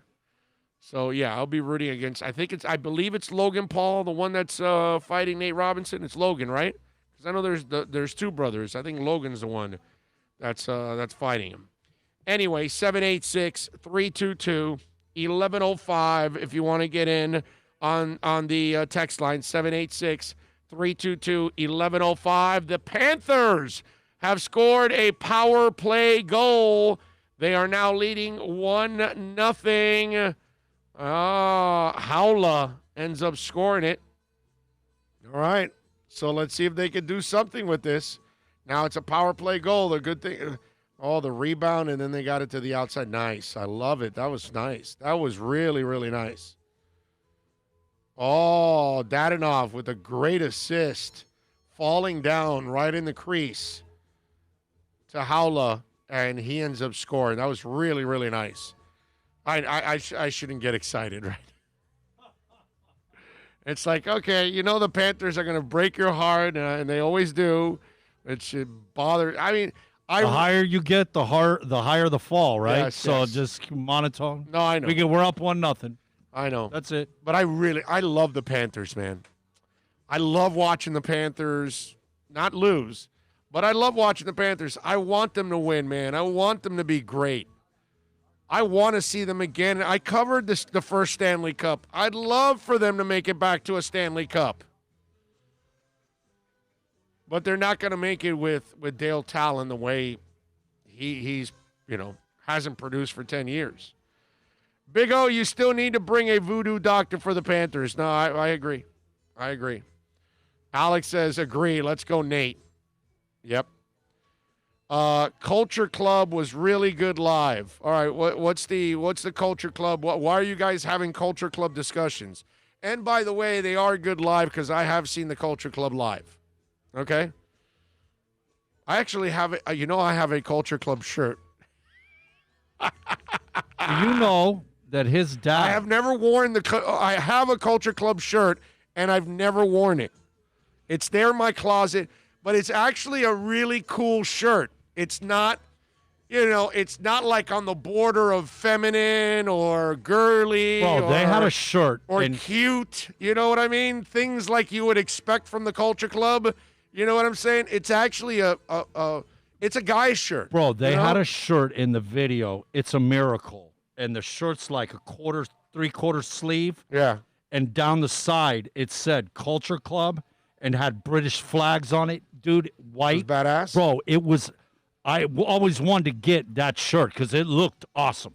Okay. And could never find it. But do you know? I'll show you the shirt next week in the studio. I'll show you the shirt. It's actually a cool shirt. It's just I've never worn it. Do you know that Boy George's dad is one of the most accomplished and recognized boxing guys in England? Oh, I had no idea. Yeah, man. His dad, trainer, and Boy George as a young kid, boxed. Yeah. But, yeah, his father, very well respected over in England, boxing. Nice. Rosendo, I did not buy the shirt in 1984. I did not go to a Culture Club concert in the 80s. It was actually in the 2000s. It was, I don't know, 10 years back or something. Is that because of the fact you wouldn't have been caught dead back then at a Culture Club? Okay. Right. Yeah, in the 80s, I never would have gone to a Culture Club concert. Never. Never. At all. At all. It's impossible. But as I got older, I don't mind. And it was a concert. Now, let me get this straight. It was Culture Club. It was Book of Love, CNC Music Factory. I'm trying to remember all the bands that were there. There was like 8 bands. It was one of those alternative type, and they were the headliner, actually. Culture Club was the closer of the whole thing. And that's where I got the shirt, I believe. I think that's where I got that shirt. Yeah. It was a good concert, man. It was a lot of bands. So it was a lot of fun. So, yeah, I will show you the shirt one day. Will you wear the Culture Club shirt if we get to 3K subscribers? Yes. Yes, let's go. We're at 26.8, so yes, let's go. If we get to 3,000, I will wear the Culture Club shirt. Yes, guaranteed. All right, so now it's up to you guys spreading the word, sharing, and getting people to subscribe. And let's get to 3,000, and I will wear the Culture Club shirt at the 3,000 subscriber. All right, Dougie Fresh, that's a deal. Let's do that. I would love to cross the 3,000 threshold. That would be nice, man. One goal is all Bob needs. Are you sure? This Bob? The Bob we have, I don't know about that Bob right now. We're trying to add another goal here. We were pressuring right now. Would have been nice to we need at least three goals now. Remember yesterday I was going, we need another goal to be up by 2. No. We need to be up by 3 now. Okay, so I'm hoping Florida can add another goal in this period and go up 2-0 into the third, if they can hang on to that. If New York comes back and ties them, forget about it. And I am just, it's hard for me to feel good about this team at all. I think that he put Bob in quotations, LOL. Tremolio, the first album, he says the first album is good. Yeah, no, the first couple of albums are good for them, I would say. And just out of curiosity for you guys on the chat board, what the hell ignited a Culture Club conversation? I'm just wondering. I remember he used to cause like havoc in school because the guys were like, "What do you mean you like him?" And like the girls were in love with Boy George. And the guys are like, well, "Wait a minute, but it's a dude with makeup. How do you like that?" You know? And so women loved Boy George, bro. He was like, he was in their hearts. Obviously, with the music that he sung, he had a great voice, too, on top of all of that. Dude had a lot of drug issues, too. Did you see UConn is canceling their football season? So they are pretty much the first Division I school to say, nah, we're not doing anything. Now, I believe they're independents, if I'm correct. That is correct. This year, they are independent. So a lot of these conferences went in conference for all their games. So UConn probably lost most of their schedule. And so they really don't have a lot of options if they're not in a conference. So I would imagine that was the driving factor. I know it's a terrible football program. I know that they had their moments years ago under Edsel where they actually were pretty decent. A couple players even have gone to the NFL from UConn and everything. I get all of that. But they have been really, really bad over the last few years. I mean, they are an embarrassment the last couple of years. So I'm not surprised that they're dropping out because it's been a terrible football program as of late. They have no conference, so they probably don't have a way of scheduling the amount of games that they need in order to maybe even be bowl eligible. Another contributing factor they talked about was what the football team generates revenue-wise and then costs for, proper testing, and it just, didn't make sense. And then you compound it with all the adversities of no conference schedule, what are they really going to do? And it was, you know what, let's walk away from it. Again, if you didn't suck so much the last couple of years, you probably would have been drawing more, and maybe you would have been bringing in more money, and you would have been selling more jerseys and more beers and more whatever. And because you suck, you've been so bad. Because UConn's football team for a couple of years had a nice little run where they were like a perennial top 25 for 2 or 3 years at least. You know, they were a decent team. This was like maybe 7, 8, 9, 10 years ago, right? Yes. Something like that. They did have a few seasons like where a couple of seasons there where it was they were like hey, what the hell are the Huskies doing? They're a basketball team. They were like a top 25, like the bottom end of the 25, but they were in there. You know what? Sneaking in there. You know what started the downfall? I'm speaking out of my butt, but that normally happens. Straight up, The Big East restructuring and the way they went back to just basketball, the Catholic schools in this. Now remember, they got UConn got lost. But they got because remember, they got into football late. They've never been a football school. They got a football team. No, but I mean, they had something building, and then the conference restructuring pulled the carpet out from under it, you know? And because they have sucked lately, they weren't an attractive school that the Conference USA would say, hey, come join us. Forget about the SEC, or whatever. But would they even, you know what, though? Are there some schools that play in this conference for football and this conference for, are you locked in? No, only Notre Dame does that. Well, no. Notre Dame, because of the NBC contract, that's what I'm saying, is able to be independent and do whatever they want. And then, like, but that's Notre Dame. With the ACC, you saw the deal, right? Well, they're contributing 50% of their TV revenue to the ACC. Is Utah? I mean, is BYU still in the conference? Yes, BYU is. Okay. Yes, they are. Okay. Yep. Because they're another one of those kind of teams. And you remember back in the day, we were Penn State, Florida State. Man, the powers that be were independent. Yeah. And because of basketball money, everybody had to jump. And then the CBA, when they said, well, to be in the playoff championships or be in a bowl game, you had to be in a conference. You didn't have a choice. Right. Bottom line. Yep. I was too busy listening to Judas Priest to be interested in Boy George. LOL. I'm with you. I got you. I understand that. I was too busy going to a Judas Priest concert in order to not go to go see Boy George. Yes. Yeah, that's why I had to wait till I was old to go see Boy George. Finn Strong 1 says, good afternoon, Big O and Bill. Thank you. Thank you for listening, my man. Let's see, what else do we have here? Finn Strong says, let's get 320 subscribers in the next 3 days for the GOAT of Radio, Big O, to reach 3,000 subscribers. Let's go. I love it. Spread the word. It's really important to spread the link, share it to a friend, send it to them on a text, post it on their Facebook, on Twitter, all that. Tell them to give us a listen, to subscribe.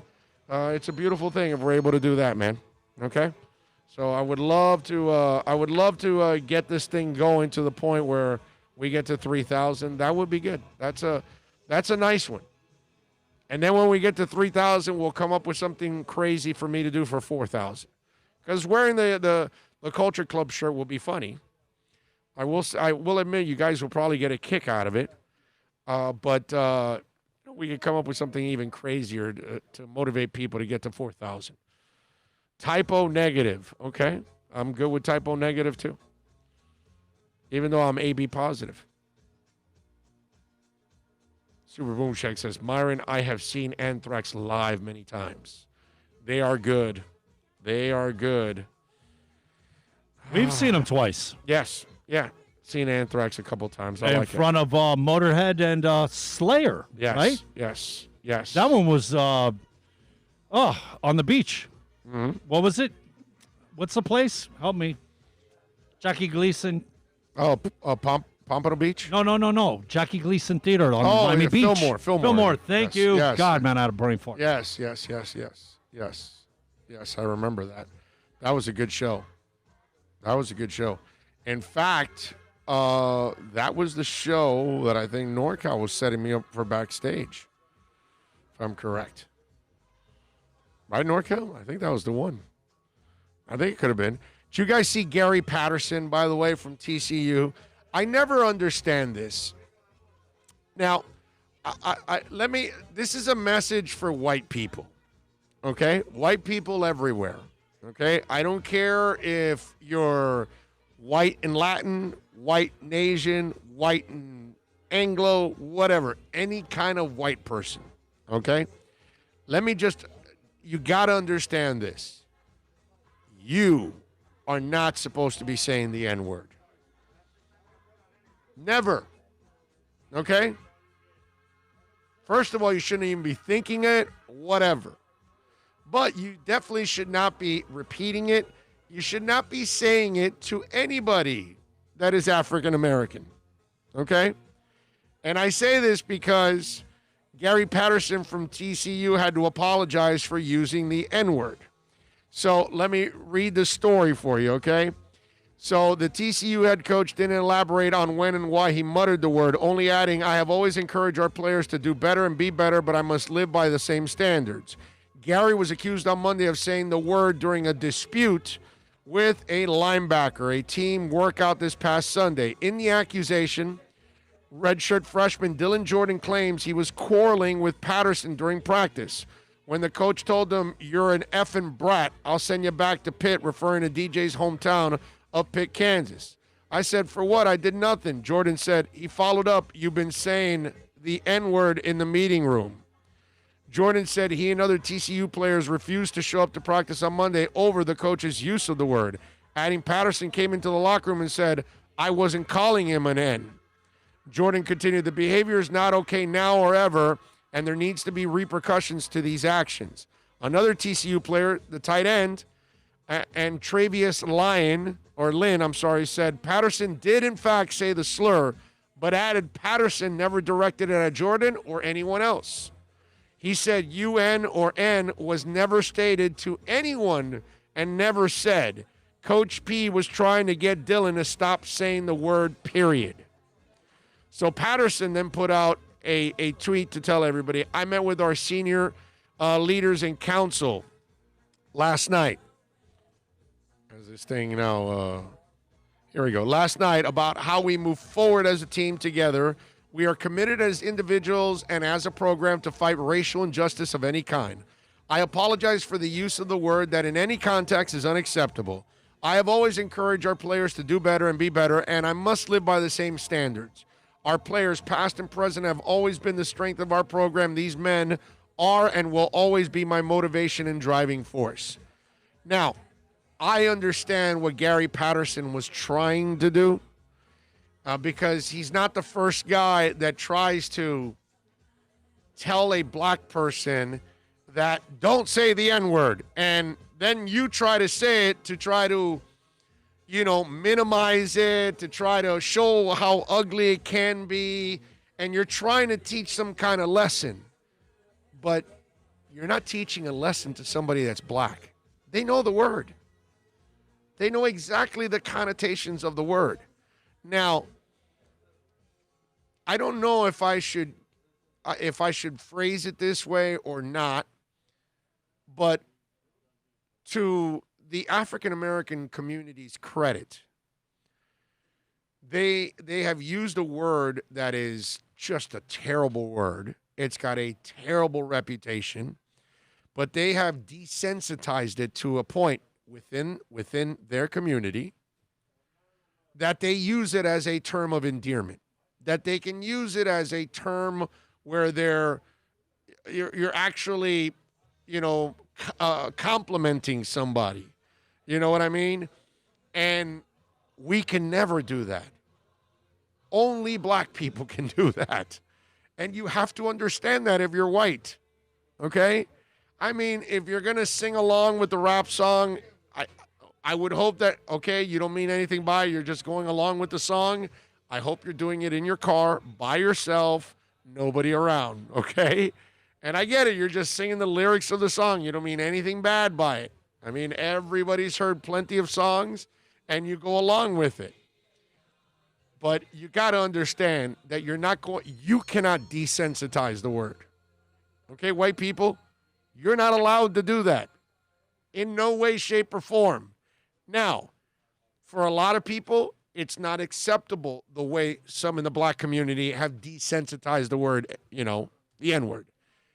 And I'm sure there's plenty of people, and I'm talking about the white community, there's plenty of people that hate that they've desensitized it because they don't want the word to exist because it's just a word that just does not bring any kind of positivity to it.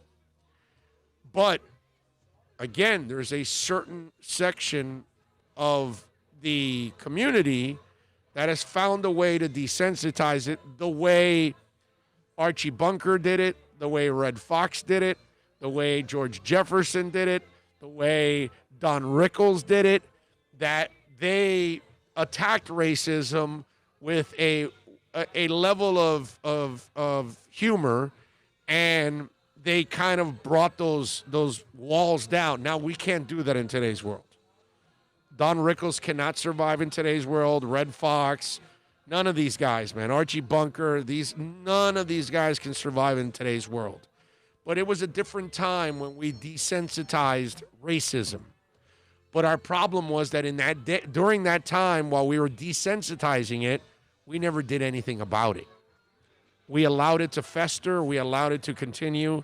And that's the difference of what's going on in today's world. That in today's world, it's not just about the word. It's now about the actions. And so now we're going after people not just for the words, but also for the actions. And we're not allowing them that leeway that we used to. But white people, at one point or another, you got to keep understanding. You got no place with that word. Okay?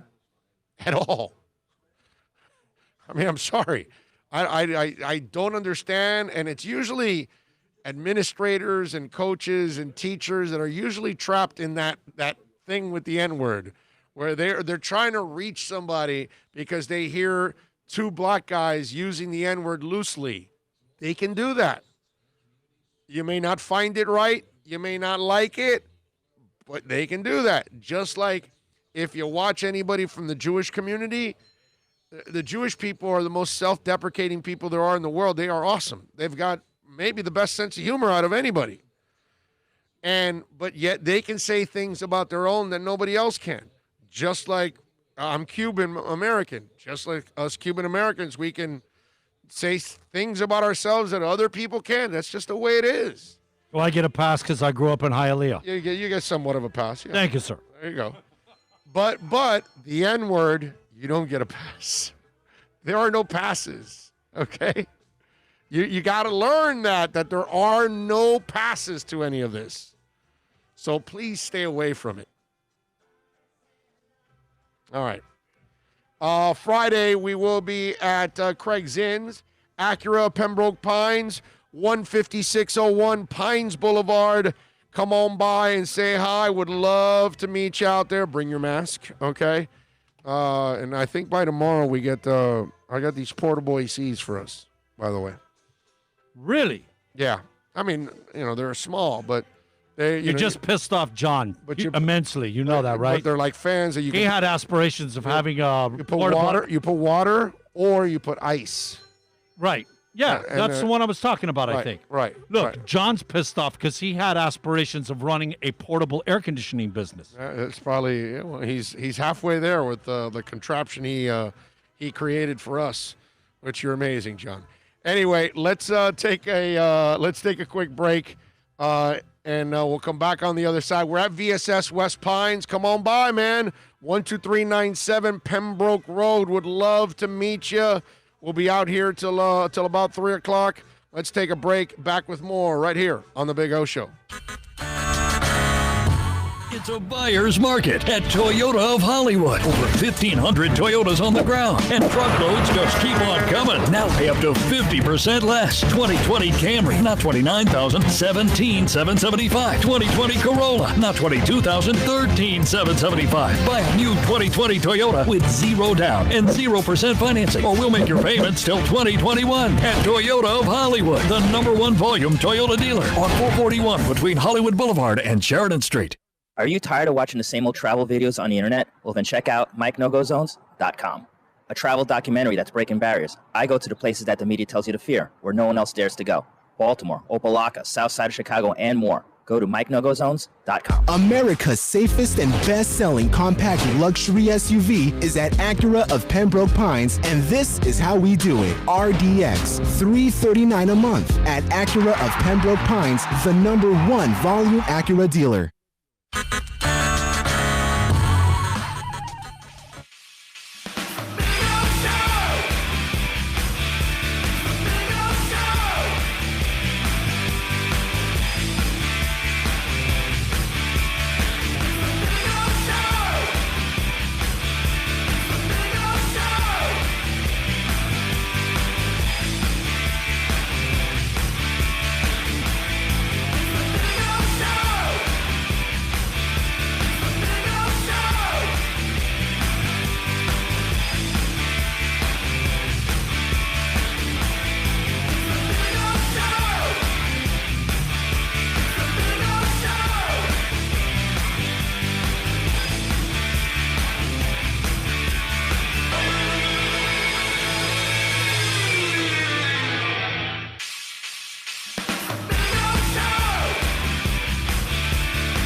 We back. Islanders, by the way, have tied the Panthers at 1. There is 2 minutes left in the second period. Power play right now for the Panthers. 47 seconds left in the power play. And we'll see if they can actually do something. Oh, wow. So it's a 4-on-4. We just got a penalty right around the crease for tripping. It looks like Barkov got it. All right. Told you he wants him to go play golf, bro. Interesting. All right, there we go. He's got to meet talent out on the golf course on Friday, man. They got to get out of there. Jack says, what about the Marlins win? Can they go on a winning streak after 8 days of rest? Well, we talked already about the Marlins, Jack. We did that earlier on the program, and it's just been a lot of fun to watch them shock the world, and it's kind of what I talked about yesterday, is that the Marlins are kind of one of the things that we love doing as Americans is we love rooting for the underdog, and there is no bigger underdog right now than the Marlins. So this is the kind of club that the average American can get behind, because it's hard to hate them because they're so young, and now they're rabid with COVID problems because half the team is gone due to the COVID stuff. So it's just kind of funny that everything that's gone on, they've kind of overcome so far, and they're 3-1 now. It's only 4 games. Baseball, as they say in Spanish, la pelota es redonda, pero viene una caja cuadrada. So there are things that you can't explain about baseball, in other words, is kind of what that saying in Spanish is. It's amazing. I probably know exactly what you said. I'm sure you do. It's a round ball you buy in a square box. Exactly. That's one of my favorite sayings in baseball. I love that. Yeah, it's like, things you can't understand and you Bro, can't explain. How many things in life can you produce at 30% and be really good? Be almost nothing. I mean, shit, you can't play tiddlywinks and produce at 30% and be good. No. Okay? I mean, nothing. Definitely not. And here, another thing, the losing. Think about this. A team loses 100 games. They suck. They still won 62 games, man. I know. Baseball, and if you factor it out, there's like some series, because there's like 26, 28 series. Like there's series that they've won 2 out of 3 from teams. You know what I mean? Right. It's stupid. Baseball is stupid like that. Wow. Right down to the last second, the Islanders were pressuring the Panthers, and Bob had to make a save right there at the end. We got 1-1 tie going into the third period, folks. So Bob is showed. You know what, man? It looks like Bob's showed up really. Two out of the 3 games so far, he's showed up. So I mean, again, but it's up to them, and they've only produced 1 goal right now. Hey, that's just us being us, and we want to go play golf on Friday, man. Exactly. Julius 305 is throwing out La Caja China. I love it. That's where you cooked. Remember where you used to cook my dad to cook the pigs? Yes, the Chinese box. Right. See, I'm sorry. There you go. But M. Black says, just jumped on and heard the Albert Wilson news. Any thoughts on free agents available? Like who? Who are the free agents that are available? I don't know. I hope you're not talking about Antonio Brown. So I have no interest in Antonio Brown. It's kind of like women calling each other the B word, but as a man, you should never say that to a woman or you'll get slapped. Boom. No, right the word that we all know is the C word. That will get you decapitated. Yeah, that's beyond right there. Yep, definitely. Myra says, I saw the Beastie Boys live at Lollapalooza in Bayside with the Smashing Pumpkins, L7, and George Clinton. That's a show right there. That's a show right there, Myron. Nice one. Des Bryant is available. Oh, I love it. Des Bryant. Yeah, let's sign Des Bryant. Let's sign Antonio Brown. Can you imagine Antonio Brown with Brian Flores? Come on, man. That would be awesome. Speaking of awesome, so Lou Williams did end up getting some action over at the strip club. Okay? Lou talked about what he ended up doing at that strip club, and apparently he got a couple dances. Lou Williams' detour to Magic City Strip Club in Atlanta has been the biggest story of the NBA bubble so far. He was talking with the media on Tuesday, and his mea culpa, this is how it went. I probably could have made a better quality decision, he said. I went somewhere after viewing of somebody I considered a mentor, somebody I looked up to. At the time, I thought I was making the responsible decision. After looking back on it, with everything going on in the world and the pandemic, maybe it wasn't the best quality decision. I chalk it up to as that. I'll take my L and I'll keep moving.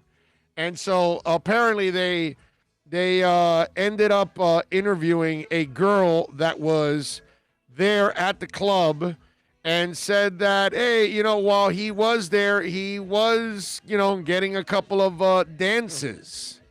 So, but apparently he kept his distance too. I don't know about that, but they were open enough to tell us that he was there hanging with the girls too at the strip club. I mean, come on, dude.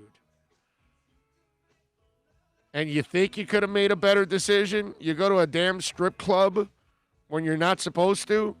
When you're trying to stay away from people? That's what you do? You go to a strip club?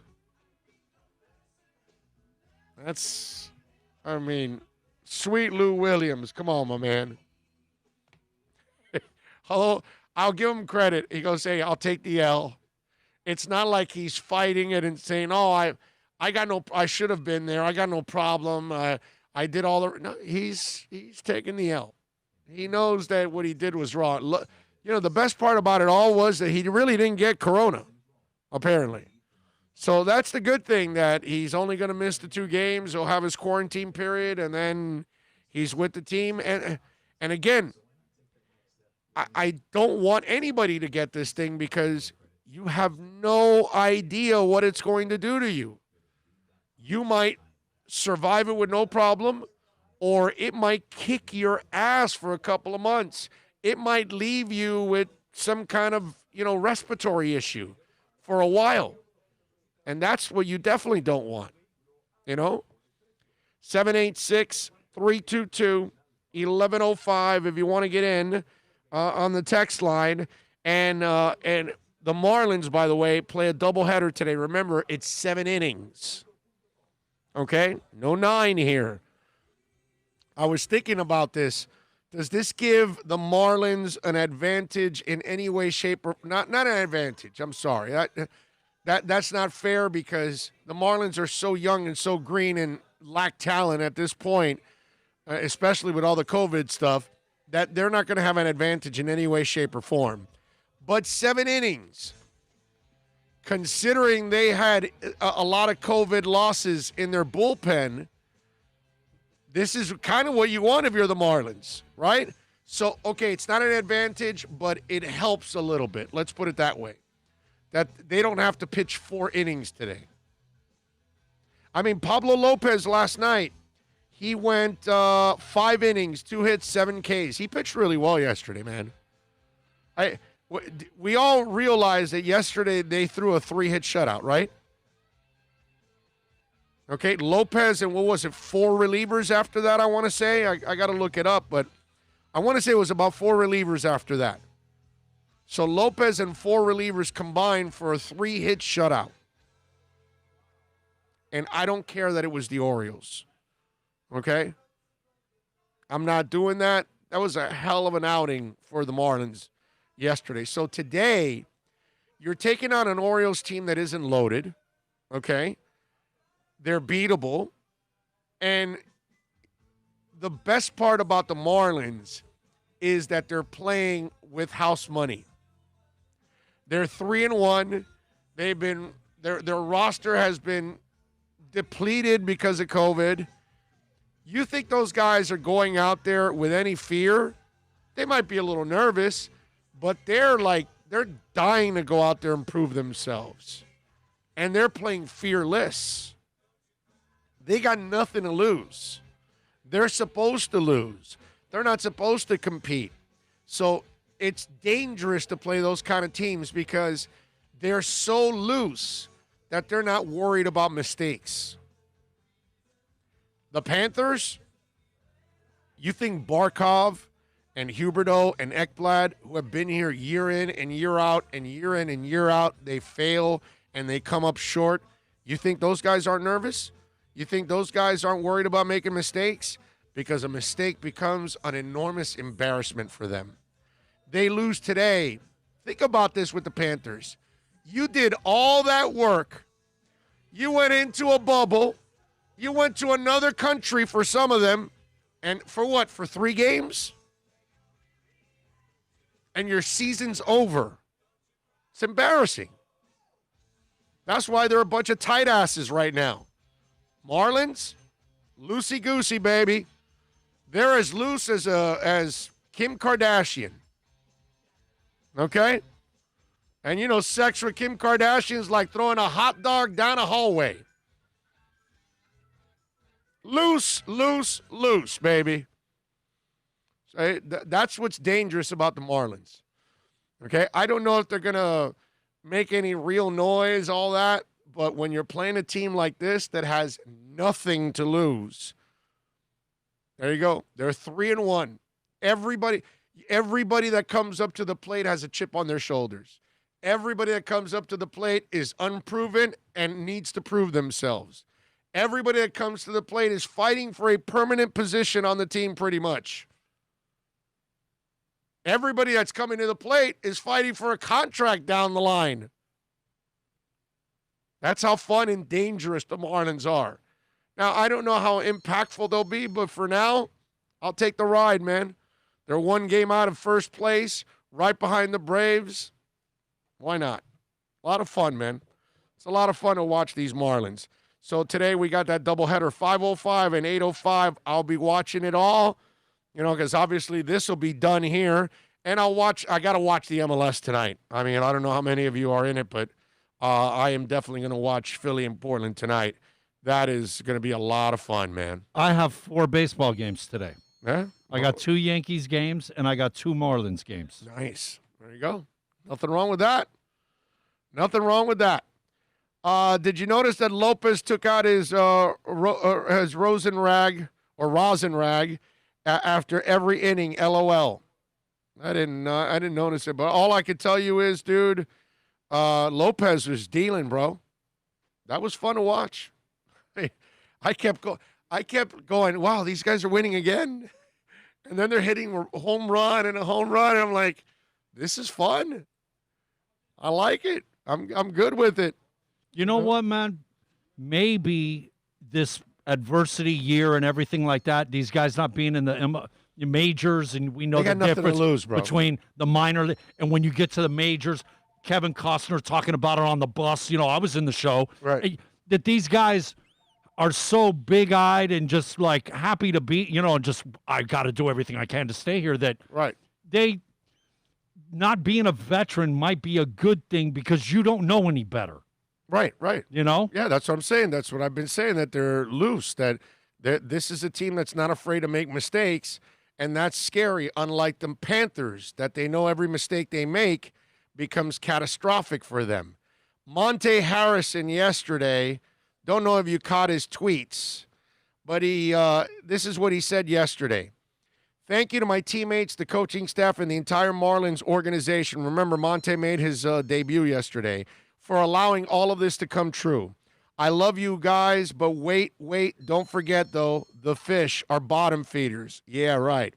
I'm a kid from Kansas City, Missouri, who grew up with a single mother with 3 kids to provide for, working my ass off every single day to be a professional baseball player.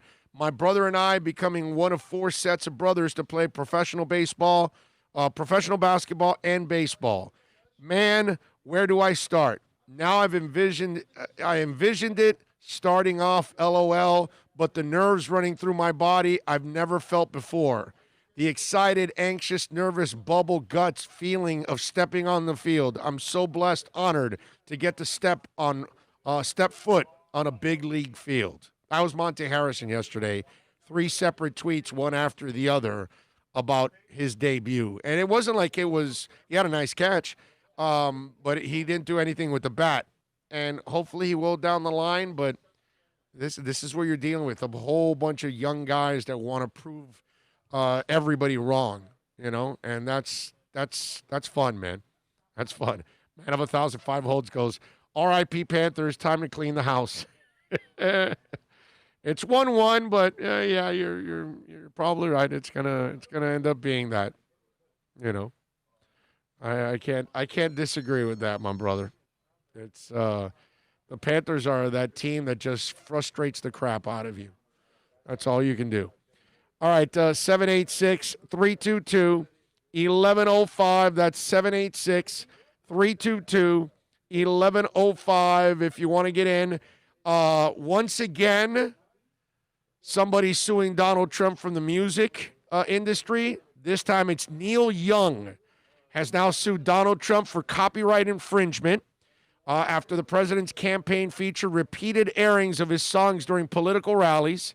He said this complaint is not intended to disrespect the rights and opinions of American citizens who are free to support the candidate of their choosing, according to the lawsuit. However, the plaintiff in good conscience cannot allow his music to be used as a theme song for a divisive and un-American campaign of ignorance and hate. And he is specifically targeting the broadcast of Rocket in the Free World and Devil's Sidewalk, saying Trump played both songs during June 20th rally in Oklahoma. He says the campaign does not and now have and did not have at the time of the Tulsa rally a license or plaintiff permission to play the two songs at a public political event. The complaint adds, the campaign has willfully ignored plaintiffs telling it not to play the songs and willfully proceeded to play the songs, despite its lack of a license and despite its knowledge that a license is required to do so. I have never seen a candidate get more sues and more artists who don't want anything to do with said candidate. Never seen this before. First time ever. I've seen it, an artist and a certain candidate won or whatever. This is everyone. Not one artist will accept him playing their music. Not one so far. Every time he plays the music of anybody, they sue his ass. It's amazing, dude. Little more music news. Ozzy Osbourne's daughter. Let me give you a screwed up story here with Sharon Osbourne, okay? We always like talking a little music, but all right, that there were a son and daughter on the show, right, Bill? With Ozzy and Sharon? Oh, well, yeah, Jack and whatever. Right? What's her name now? It's here in the article. But there's a third child. Her name is Amy, okay? Amy Osbourne is the oldest daughter. And she opened up why she didn't appear on the Osbournes from 02 to 05. She goes, to me, I'd grown up around having a pretty well-known dad anyway, and I've always really valued my privacy within the family. For me personally, for who I am as far as morally, and also just to give myself a chance to actually develop into a human being as opposed to just being remembered for being a teenager. It didn't really line up with what I saw my future as. It definitely worked great for the rest of my family, but for me and who I am, I just knew it was something that I would never be able to consider realistically.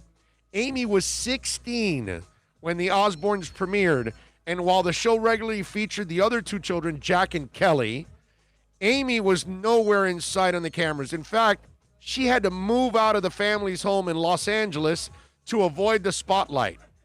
She goes, this is the mom now. I know my oldest daughter, Amy, left home at 16 and she couldn't live in our house because we were filming and it drove her insane. Sharon told the talk show in 2018 she felt that she didn't want to grow up on camera. She hated the idea. It was appalling to her and she left at 16. I regret every day she did that. I got to tell you something. I've never disliked Sharon Osbourne for any reason whatsoever. Never really had any reason to dislike her. But I got to say, as a parent, I dislike her because of this. So your greed to have a stupid reality show was worth it to the extent that you forced your 16-year-old daughter to move out? That's screwed up, dude. I mean, your first thing is then you wait. Or you have Ozzy move out and build another house somewhere close by and let him live there and let them film all that stuff. But that's the fact that the whole family gets behind the TV show, but then because one daughter doesn't want to live on camera, she's forced to move out. If she's 18 or 20, she's an adult now at that point. But at 16, how do you allow your daughter to move out? Because you're dying to make money. I don't know, man. To me, I read that story and it just feels scummy to me. You got to remember, man, these famous people, they're on the road. A lot of times they don't even see their kid for months. And she was the manager and had dealt with it from her father, who was a music manager. So this is second nature to them. They don't think nothing of that, you know? Well, she said she regretted it. The mother. Well, of course she's going to say it after the fact, but look, I find it disgusting. You go back to the time and the place, I'm sure she makes the same decision. They're about money. Yeah, but you should have plenty of money. You didn't need the show. But the show made them, I'm sure the show made them plenty of money, but I got to say, man, I don't know if I'm going to do it on, if my 16-year-old daughter doesn't want to do it, then I'm going to hold off and wait till she's old enough that she can move on and she can go to school and go to college or whatever at 18. And then you can then go ahead and do the show. But I don't know if I'm pushing my 16-year-old daughter out to accommodate everybody else in the house. I just found that really, really weird, man. Sammy Hagar, how about this one? Sammy Hagar and the Circle are going to perform in front of the Rock and Roll Hall of Fame on September 18th as part of a charity event that includes a celebrity golf tournament. It will be the first post-coronavirus performance. Rockin' for the Kids will raise money for the Showers Family Center for Childhood Cancer and Blood Disorders at Akron's Children's Hospital, Music Cares, and local food banks. Also on the bill will be the Ohio Weather Band and a pair of country acts, Brother Trouble and Ira Dean. Retired athletes Jim McMahon, Brett Saberhagen, Larry Johnson, Ray Boom Boom Mancini are scheduled to take part in the evening. A silent auction will also assist in fundraising efforts. Now, there's a couple things I want to get into here. First of all, Jim McMahon is going to be there. That poor man. Oh, I think we got a power play goal here by the Panthers. Is that we got a 2-1 lead early in the third? Oh, yeah. I like it. All right. Anyway, so Jim McMahon is appearing. Man, that guy's got dementia. He's got all kinds of issues. I mean, that's I found that weird, right? Ray Boom Boom Mancini, Larry Johnson. You know. Anyway, Hager, by the way, stated a few months ago that he'd rather personally get sick and even personally die if that's what it takes. We have to save the world in this country from the economic thing that's going to kill more people in the long run. So he's hardcore about this, right? Now, in the press release, it says, listen to this, the concert will be produced according to all COVID-19 guidelines, and that social distancing guidelines will be followed at the outdoor concert. All attendees are required to fill out a questionnaire, because of course they're going to tell you the truth.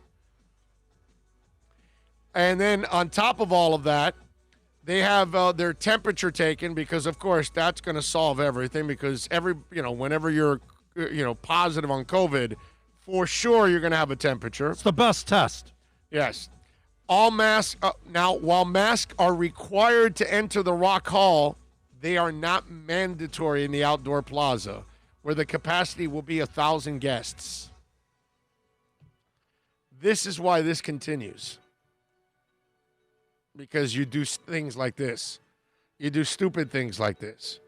I like Sammy Hagar, but I mean, seriously, dude, you're gonna be part of a concert that it doesn't even require. I mean, if you're doing something for charity, right, and it's for kids, I would imagine that you would want to be responsible and set the right example.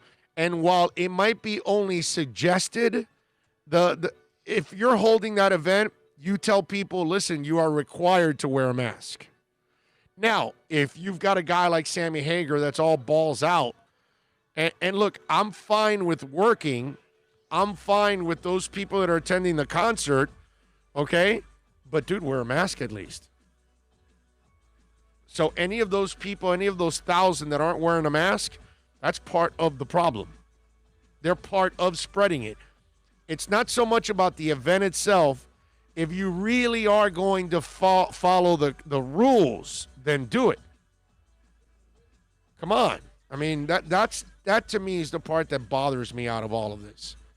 Is that, okay, you're doing something good for charity, but please, man, do the right thing.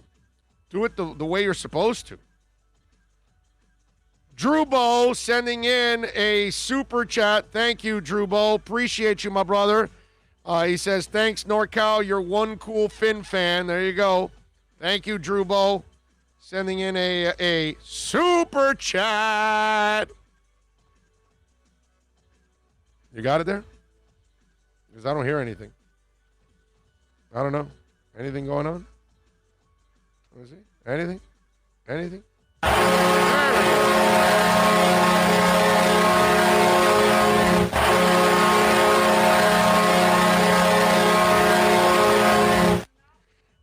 Now I gotta say, maybe my finger's not working. Super Boom Shack has got the cruel joke of the day because I said Boom Boom Mancini's going to be at that event. He asked, "Will Dooku Kim be there also?" And that's just wrong on every level. For those of you that don't know, Boom Boom Mancini killed Dooku Kim in the ring. Okay. And Boom Boom was never himself again after that fight, which is kind of understandable when you kill somebody in the ring that you didn't mean to, but it kind of does, a number on you. M. Black says, Ozzy has plenty of money to buy his kid a place even at 16. Yeah, I know that, M. Black, but that's not the point, bro. I'm not kicking my kid out so I can film a show. And then they can't be part of the family. I just have a problem with that. You know what I mean? Ian from Brooklyn says, Bill's sleeping. Yeah, he was kind of sleeping. I had to wake him up a little bit, nudge him there so he can, fire it off correctly. Sorry, I'm over here cutting up the show into little teeny tiny pieces. Yeah, he's acting like it, but he's got like these shades and his eyes are closed and all that. So it's it's one of those things. I'm not in psychology class back at Hialeah High, post night out at little Ray-Bans. back streets. Yeah, that's not happening, brother. I know. Panthers, by the way, scored again, and they're up 3-1 now in the 15-minute mark of the period. Long time left, but I love a 2-goal lead right now. That makes me feel a little better now. Do not sit back on your advance. You keep playing and doing what you've been doing. Yeah, I hate when we do that. Yeah, it's not like they're going to win 3 straight, but at least they don't get swept, which would be nice. At least avoid the sweep. You're not very good, but at least avoid the sweep, dude. Which would be nice if they can avoid the damn sweep and win today. That would be absolutely beautiful. Ooh, that was a nice save by Bobrovsky there.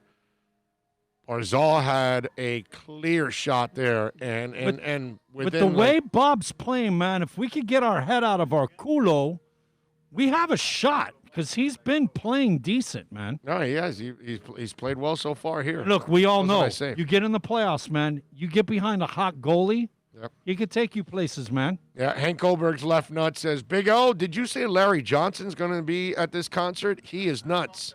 He is certifiable, and yes, he's going to be at that concert. So, yes. A couple of other music notes, since we're always ready to give you guys a couple of music notes here. Rick Derringer was born on this date back in 1947.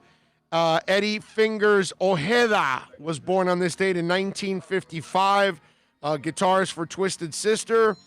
The late Adam Yauch was born on this day back in 1964 from the Beastie Boys.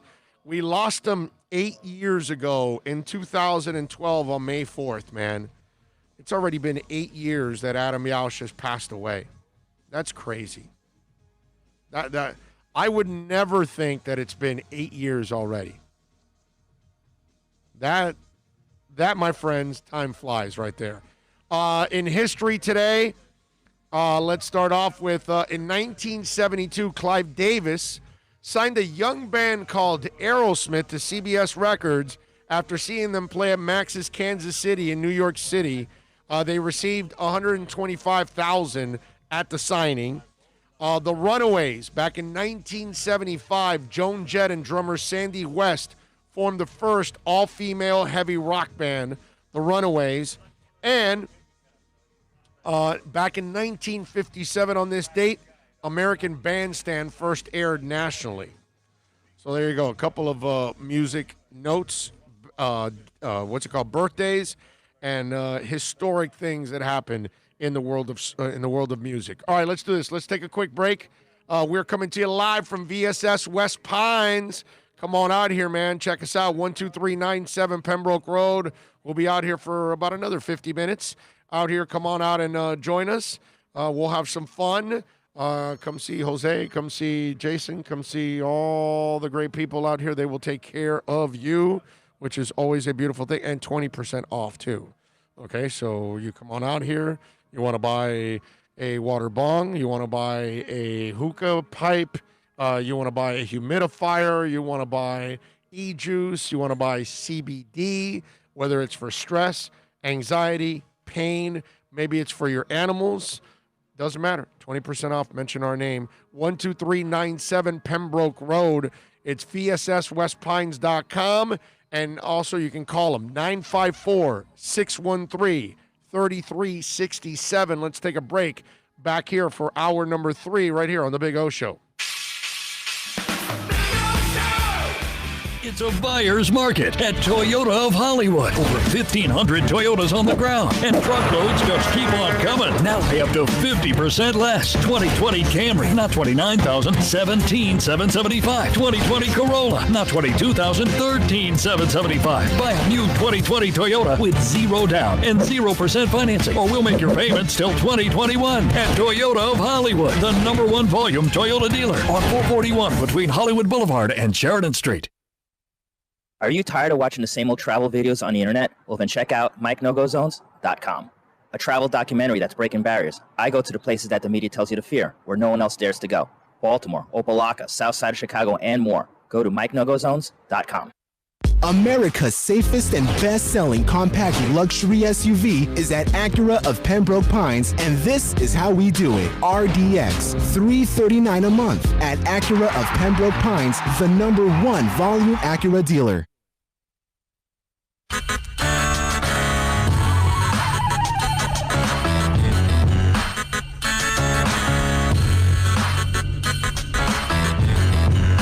This is the Big O Show.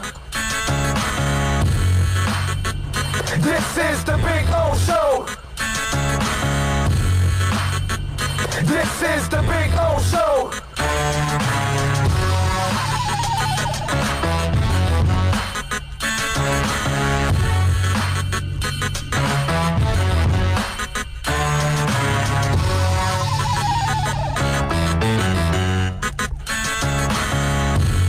This is the Big O Show.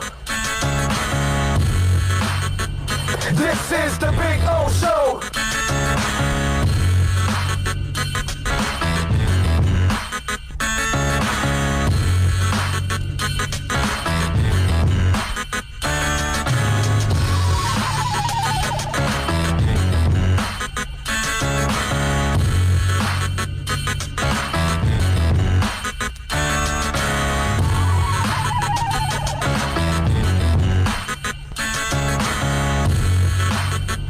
This is the Big O Show. This is the Big O Show. This is the Big O Show. This is the Big O Show.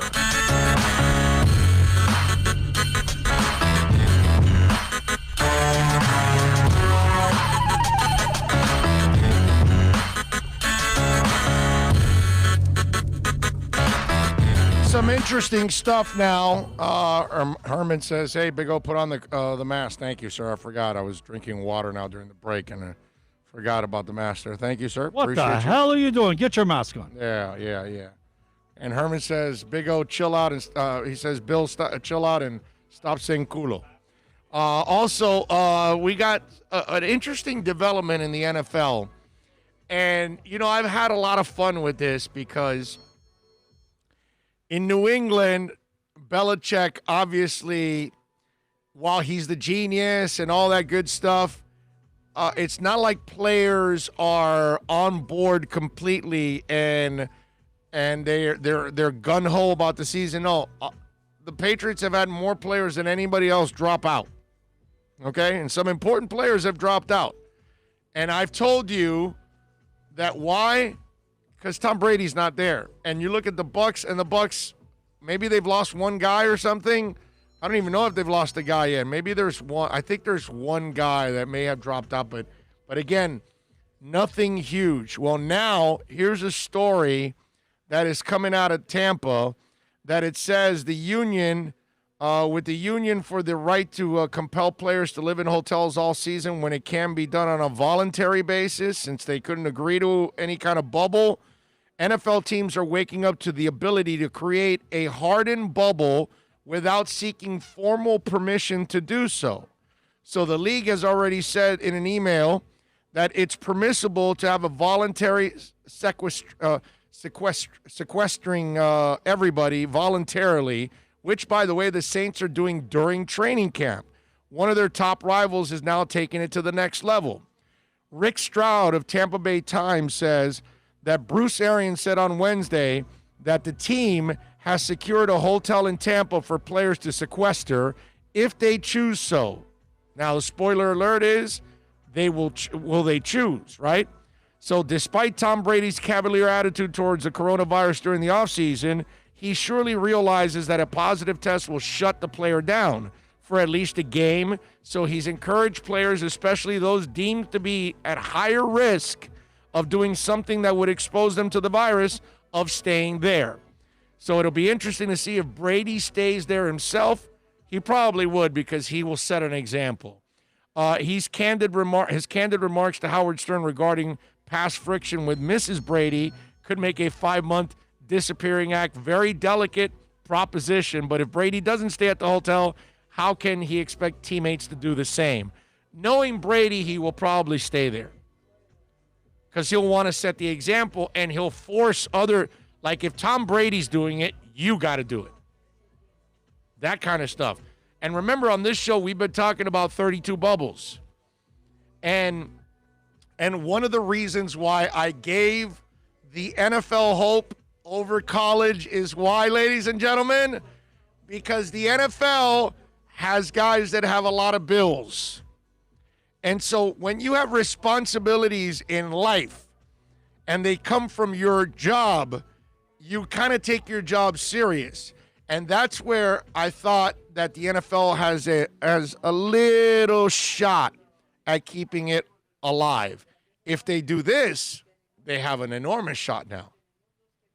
Because we've watched, look, man, all they have to do is look at what's going on with baseball with no contact, and they're getting coronavirus cases left and right. Football cannot survive in a pandemic.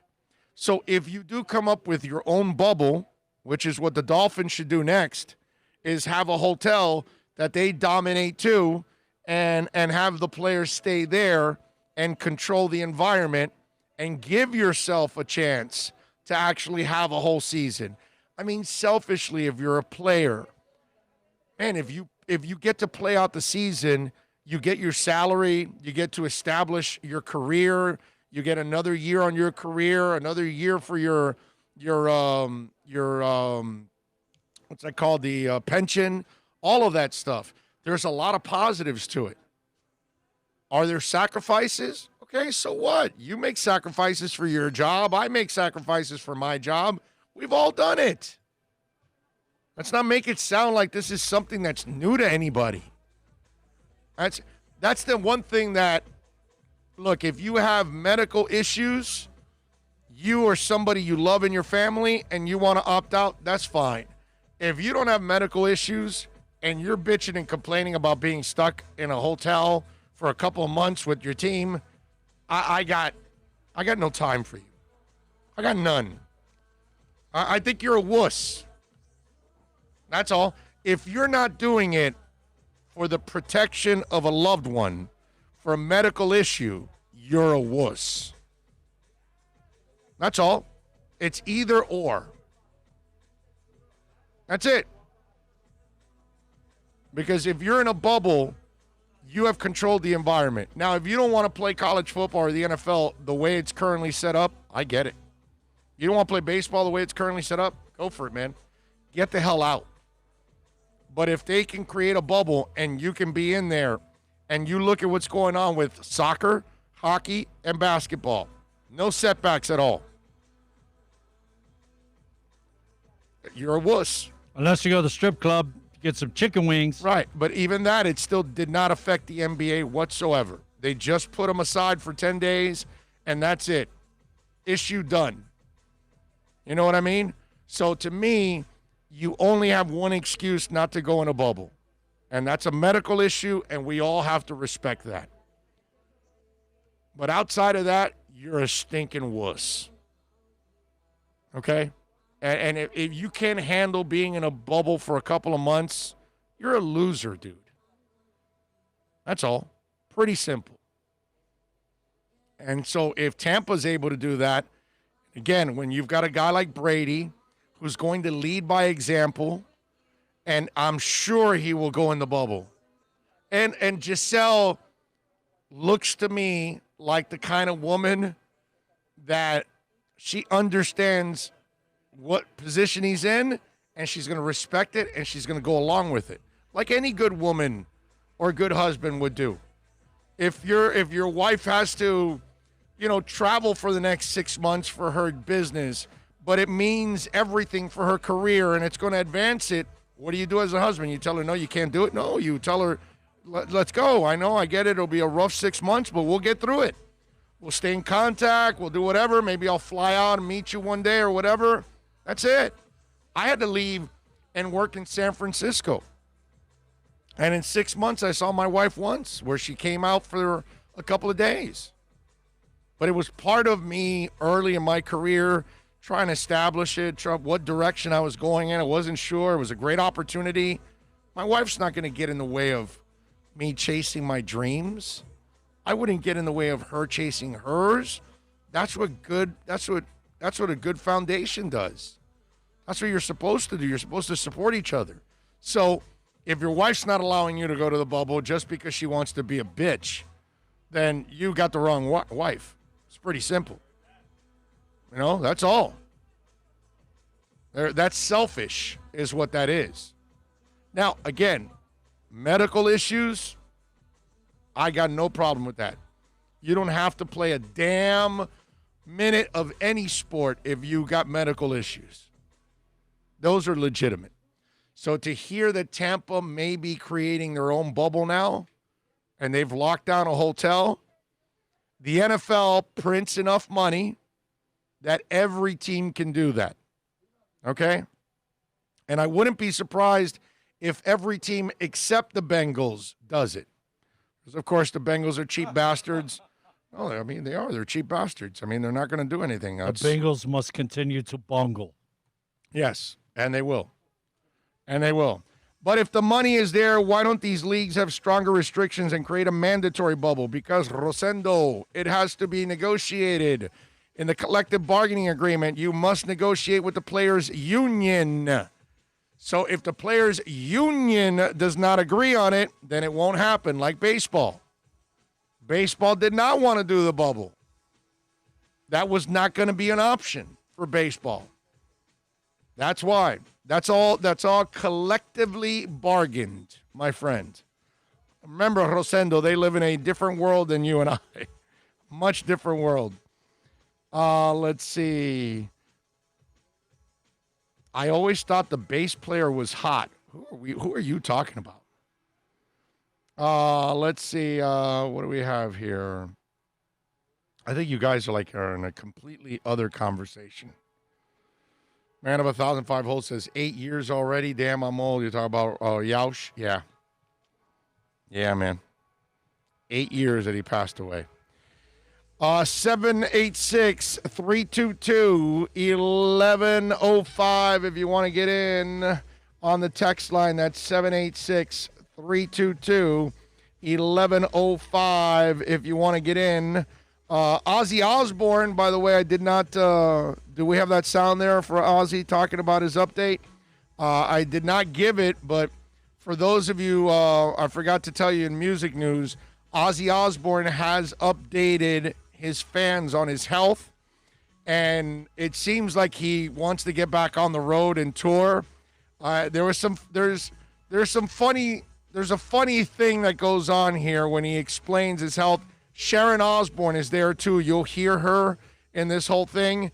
Here's Ozzy updating people on his health. I'm not back to 100%. I'm about 75% there, but it's just such a slow recovery. Spine surgery is bad news, man. And Sharon and I were just recently talking. If we'd have known then what we know now, I mean, I've been in such a bad state with pain. I'm still having a lot of pain. I'm sorry. Nothing like I was. There was a point I was saying to Sharon the other day.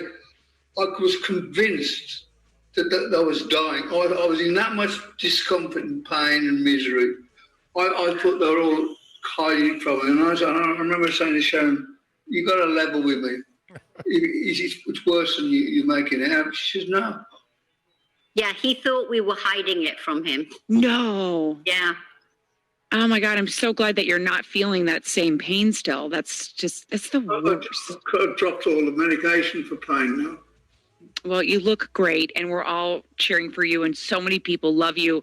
And I know that Jack had recently talked about how, what you were like at home versus, going on tour. And I live with a musician, so I know touring is so hard. It's like you complain when you're touring, and then you complain when you're sitting at home. That's right.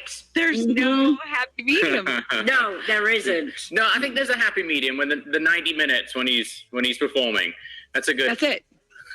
That's true. And Ozzy, do you see yourself ever going back out there, or you're like, you know what? I cannot wait, but I was talking to Tony Elvis the other day, and he was saying, but the way it's going with this coronavirus, indoor shows will be a thing of the past. I know. I'm hoping that's not true for all of us that love to watch performances. I'm with them there. That's kind of scary when you hear Ozzy say indoor shows may be a thing of the past, and that's not cool. Because I like my share of indoor shows, especially smaller venues. When you get to see some bands in a more intimate setting, I'm a big fanatic of that. And it's funny to hear that he was in such pain that he thought they were lying to him on how bad it is, and he thought he was going to die. And the fact now that he's off of all pain medication, that's huge too. Because we are talking about a guy that's had a lot of addictions probably in his life too. You want to wean him off those pain medications because obviously you don't want to create any other issues with all of that. It just sucks to get old, man. It sucks to get old because as you get injured, it takes longer to heal.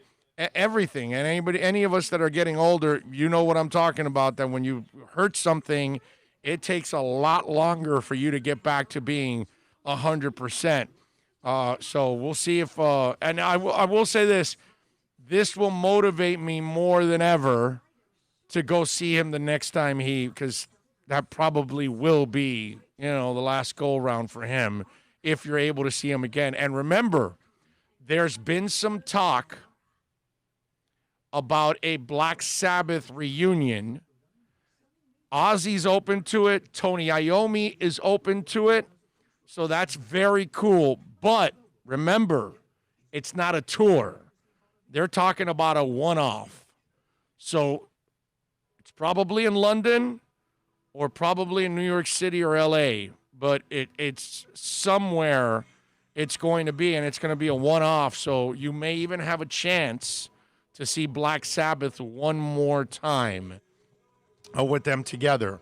That would be actually pretty cool if you get that opportunity for any of you out there that are fans of Ozzy or Black Sabbath. All right, 786-322-1105. If you want to get in on the text line, that's 786-322-1105. Did you see that they stopped a game because of a drone, Bill? Really? Yeah. Yep. Minnesota Twins and the Pirates were playing a game Tuesday afternoon, and a drone ended up flying over the field. It was in the middle of the fifth inning. So the umpires pulled the players out of the diamond, noticed the flying object in the air. The drone was hovering over the ballpark for several minutes. So they all waited, they all stopped. They were all shooting imaginary guns at it, throwing baseballs, whatever. They were doing all kinds of stuff.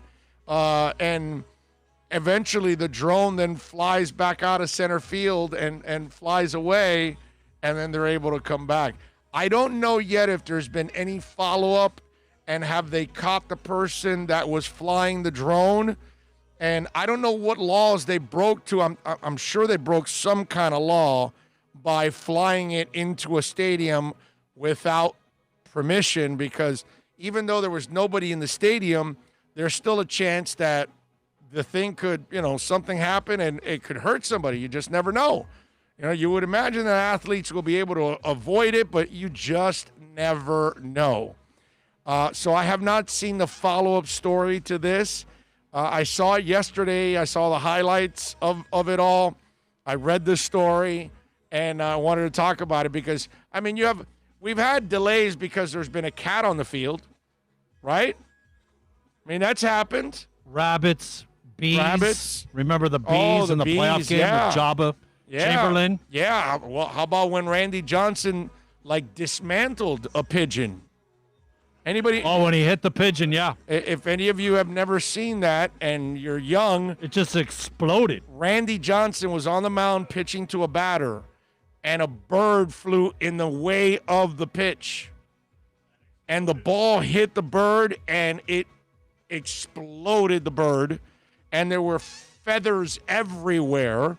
It's on YouTube, I'm sure. You can go look at it. Randy Johnson kills bird. Just put that, and you'll see it. So we've had all kinds of delays. This was the first time we had a drone. By the way, President Trump wants to remind you that drones don't have any people inside of them.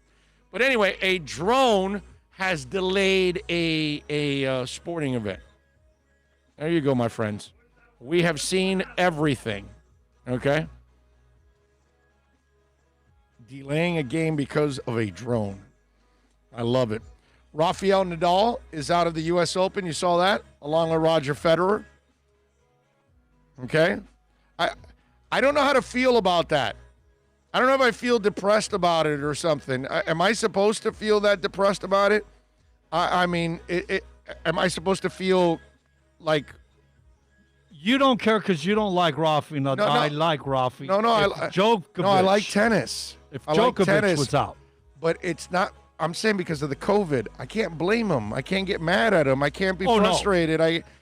It's in New York City, the U.S. Open. But the thing is, remember, they slammed the curve here. They've done the right thing. They're responsible there. Yes, you are correct. It's a different animal. It's a different animal than it was. And it's not like they're going to have fans coming from all over the world. No. And then there'll be nobody there. There is no fans. You're right. How would you feel if Djokovic was out? Because that's your guy. No, but I want him to be out. He has corona. He'll bring it with him. That's a good point. Okay? No, but I can't get mad or frustrated about it because of it's COVID. You know what I mean? It's like, I know that it makes it bad tennis because it's bad because you lose Nadal. You lose one of the greatest players in the world. One of the greatest players in the history of tennis. Not just one of the great players now, one of the great players of all time. You end up losing. So it sucks. But I can't say that I'm frustrated. I got to say that I'm not surprised. 57 seconds left. The Islanders did score. It's 3-2.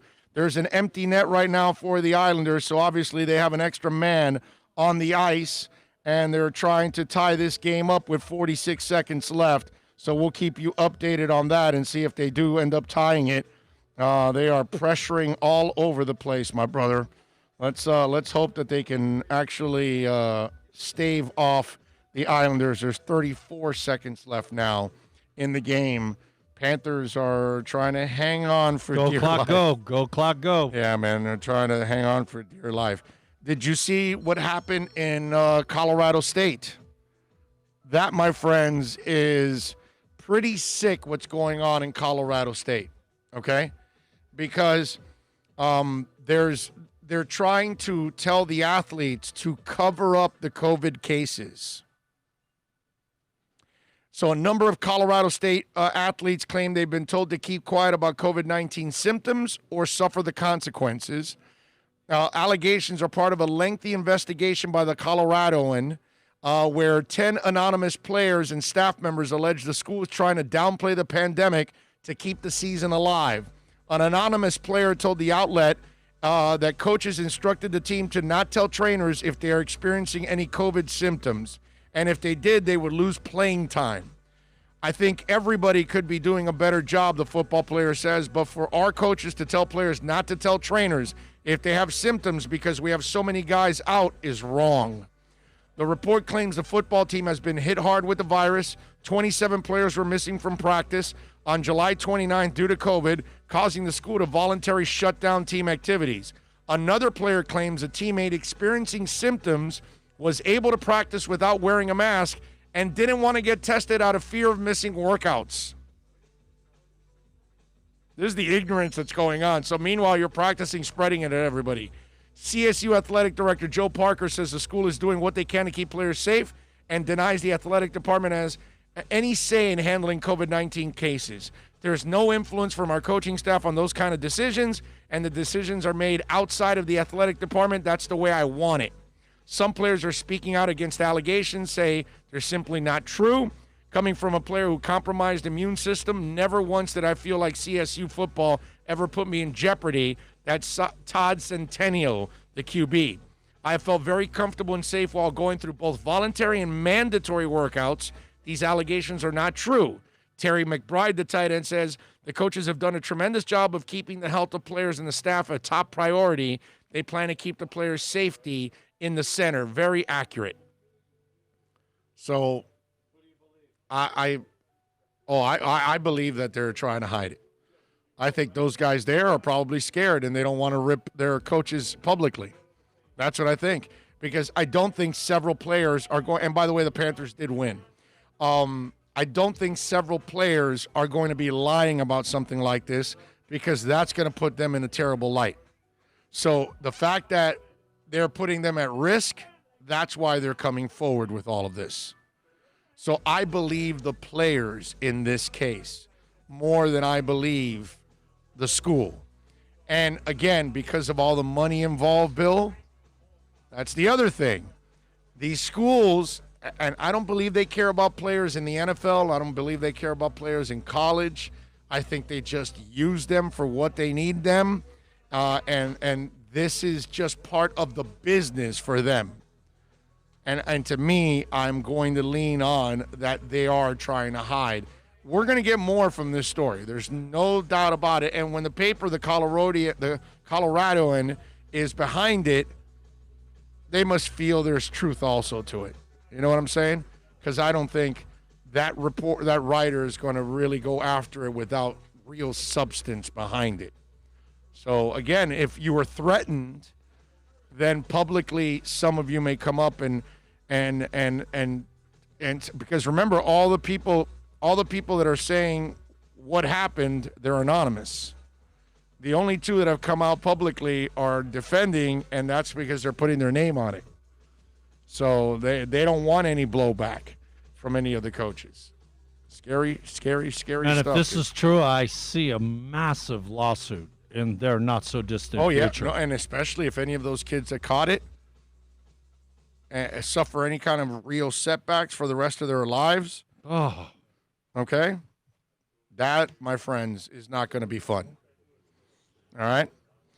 Any questions out there? What do you guys got for me on the chat board, by the way? Send it in right now on the text line 786-322-1105. If you're on the YouTube chat board, send in any questions you may have. We will answer them. What were you going to say? Preston Williams School.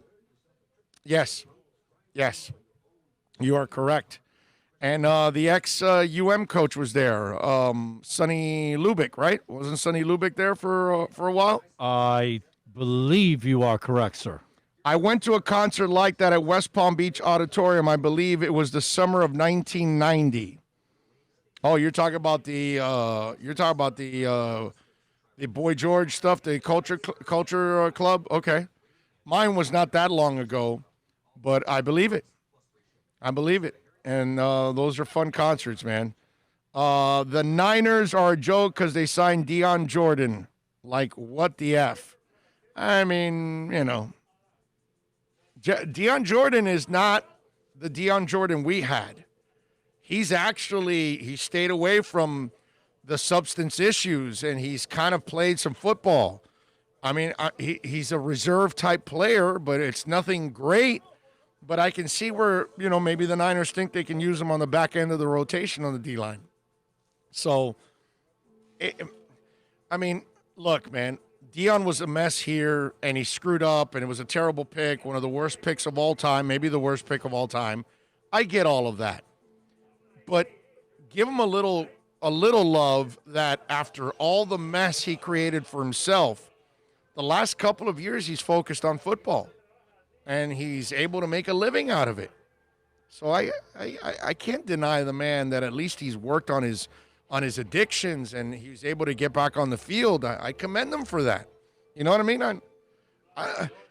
It doesn't look like he was a terrible human being at this point, right? It's not like he's beating women and holding up banks or something. I mean, he had a substance issue.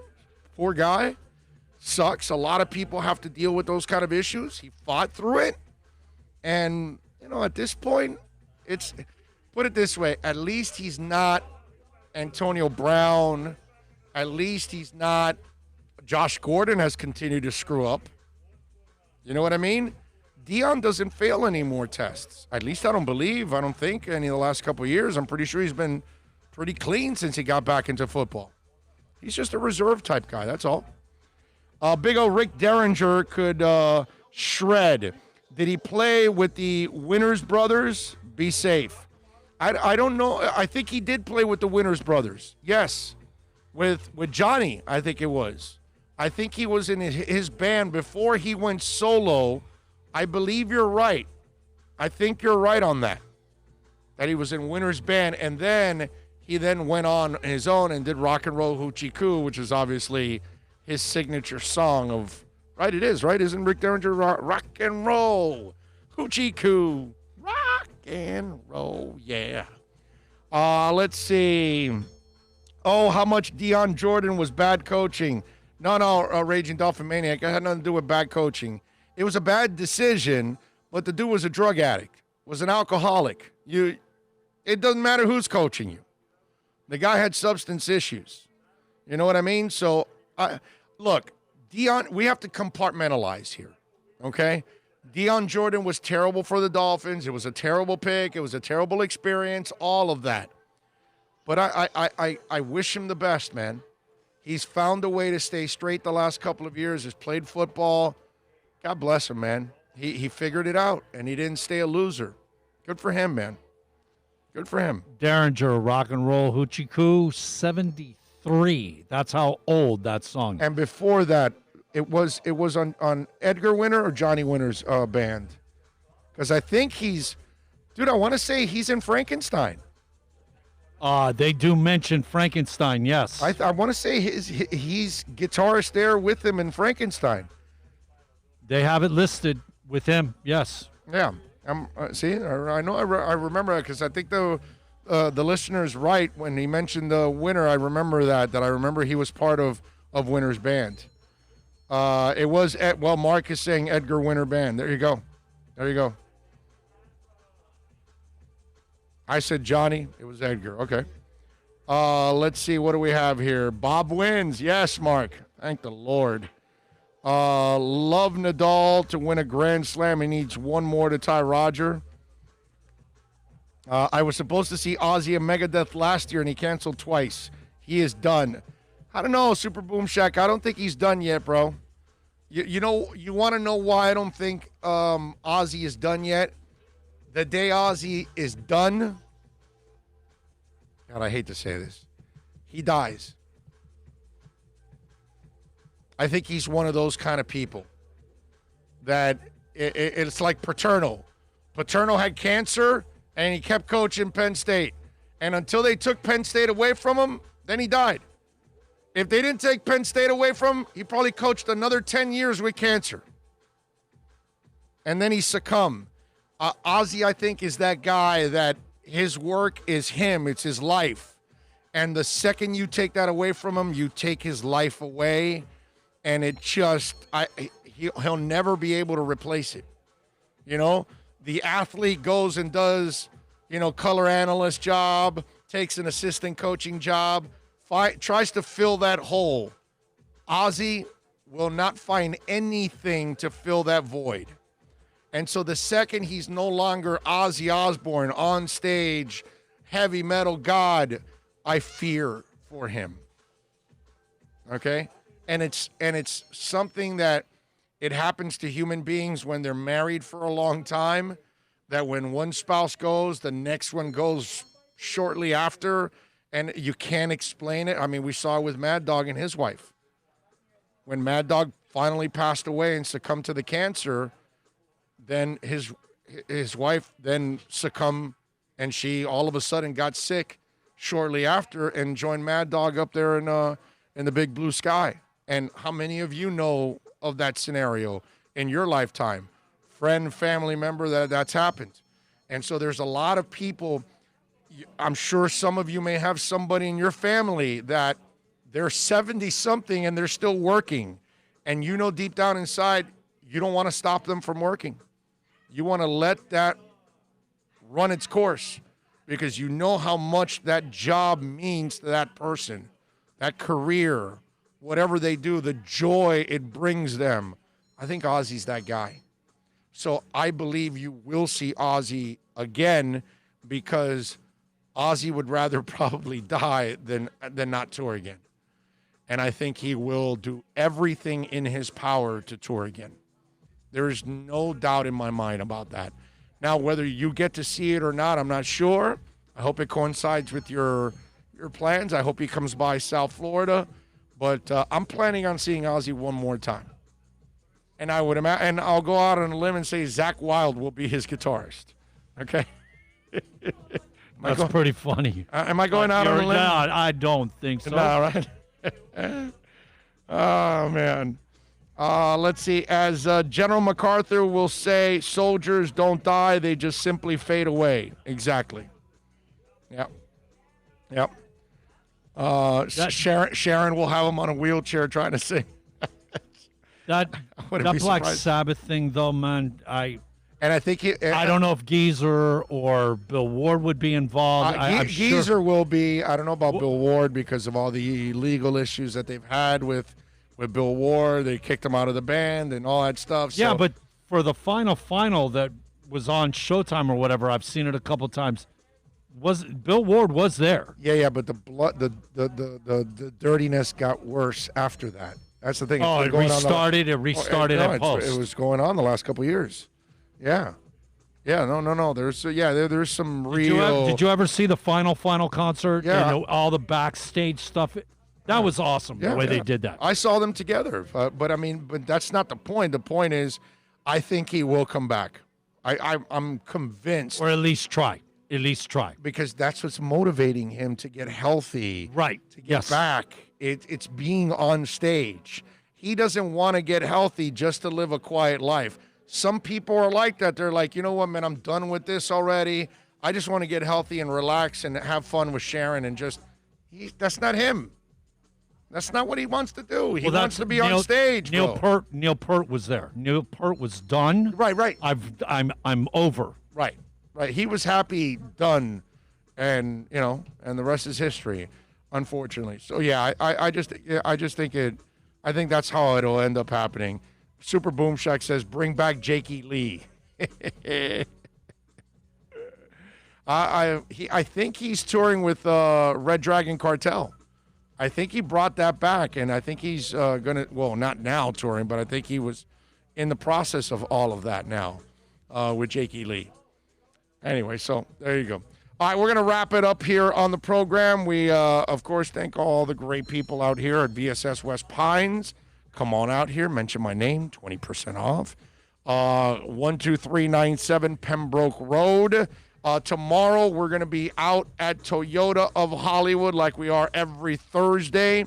So please join us out there at 1841 North State Road 7. Friday, we'll be at Craig Zinn, Acura of Pembroke Pines. We'll be out there, and both at 11 o'clock. I know today we always start at noon, but we're back on our regular time Thursday and Friday, 11 a.m. to 2 p.m.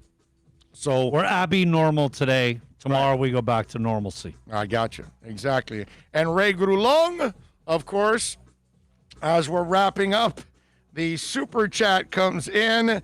Ray, thank you. He says, thank you, O, for your daily show these months. Been working from home, and your show helps me with the daily work stress. Well, that is...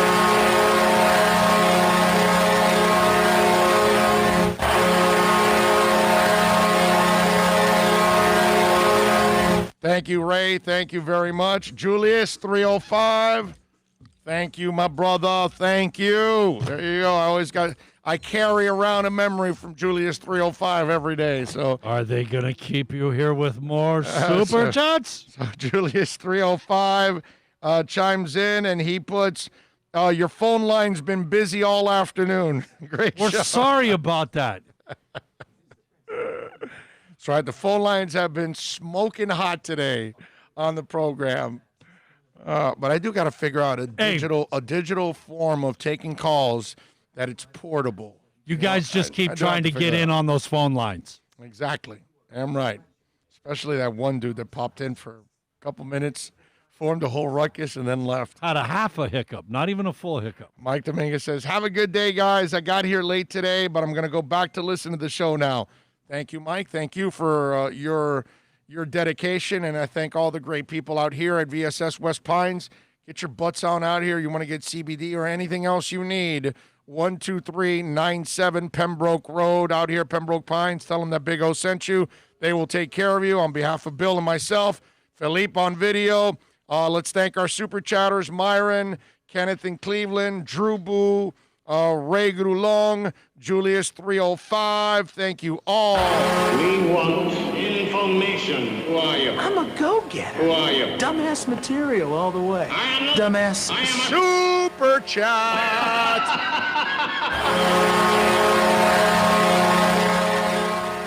There we go. And Ian from Brooklyn, by the way, sends in a super chat right at the end also.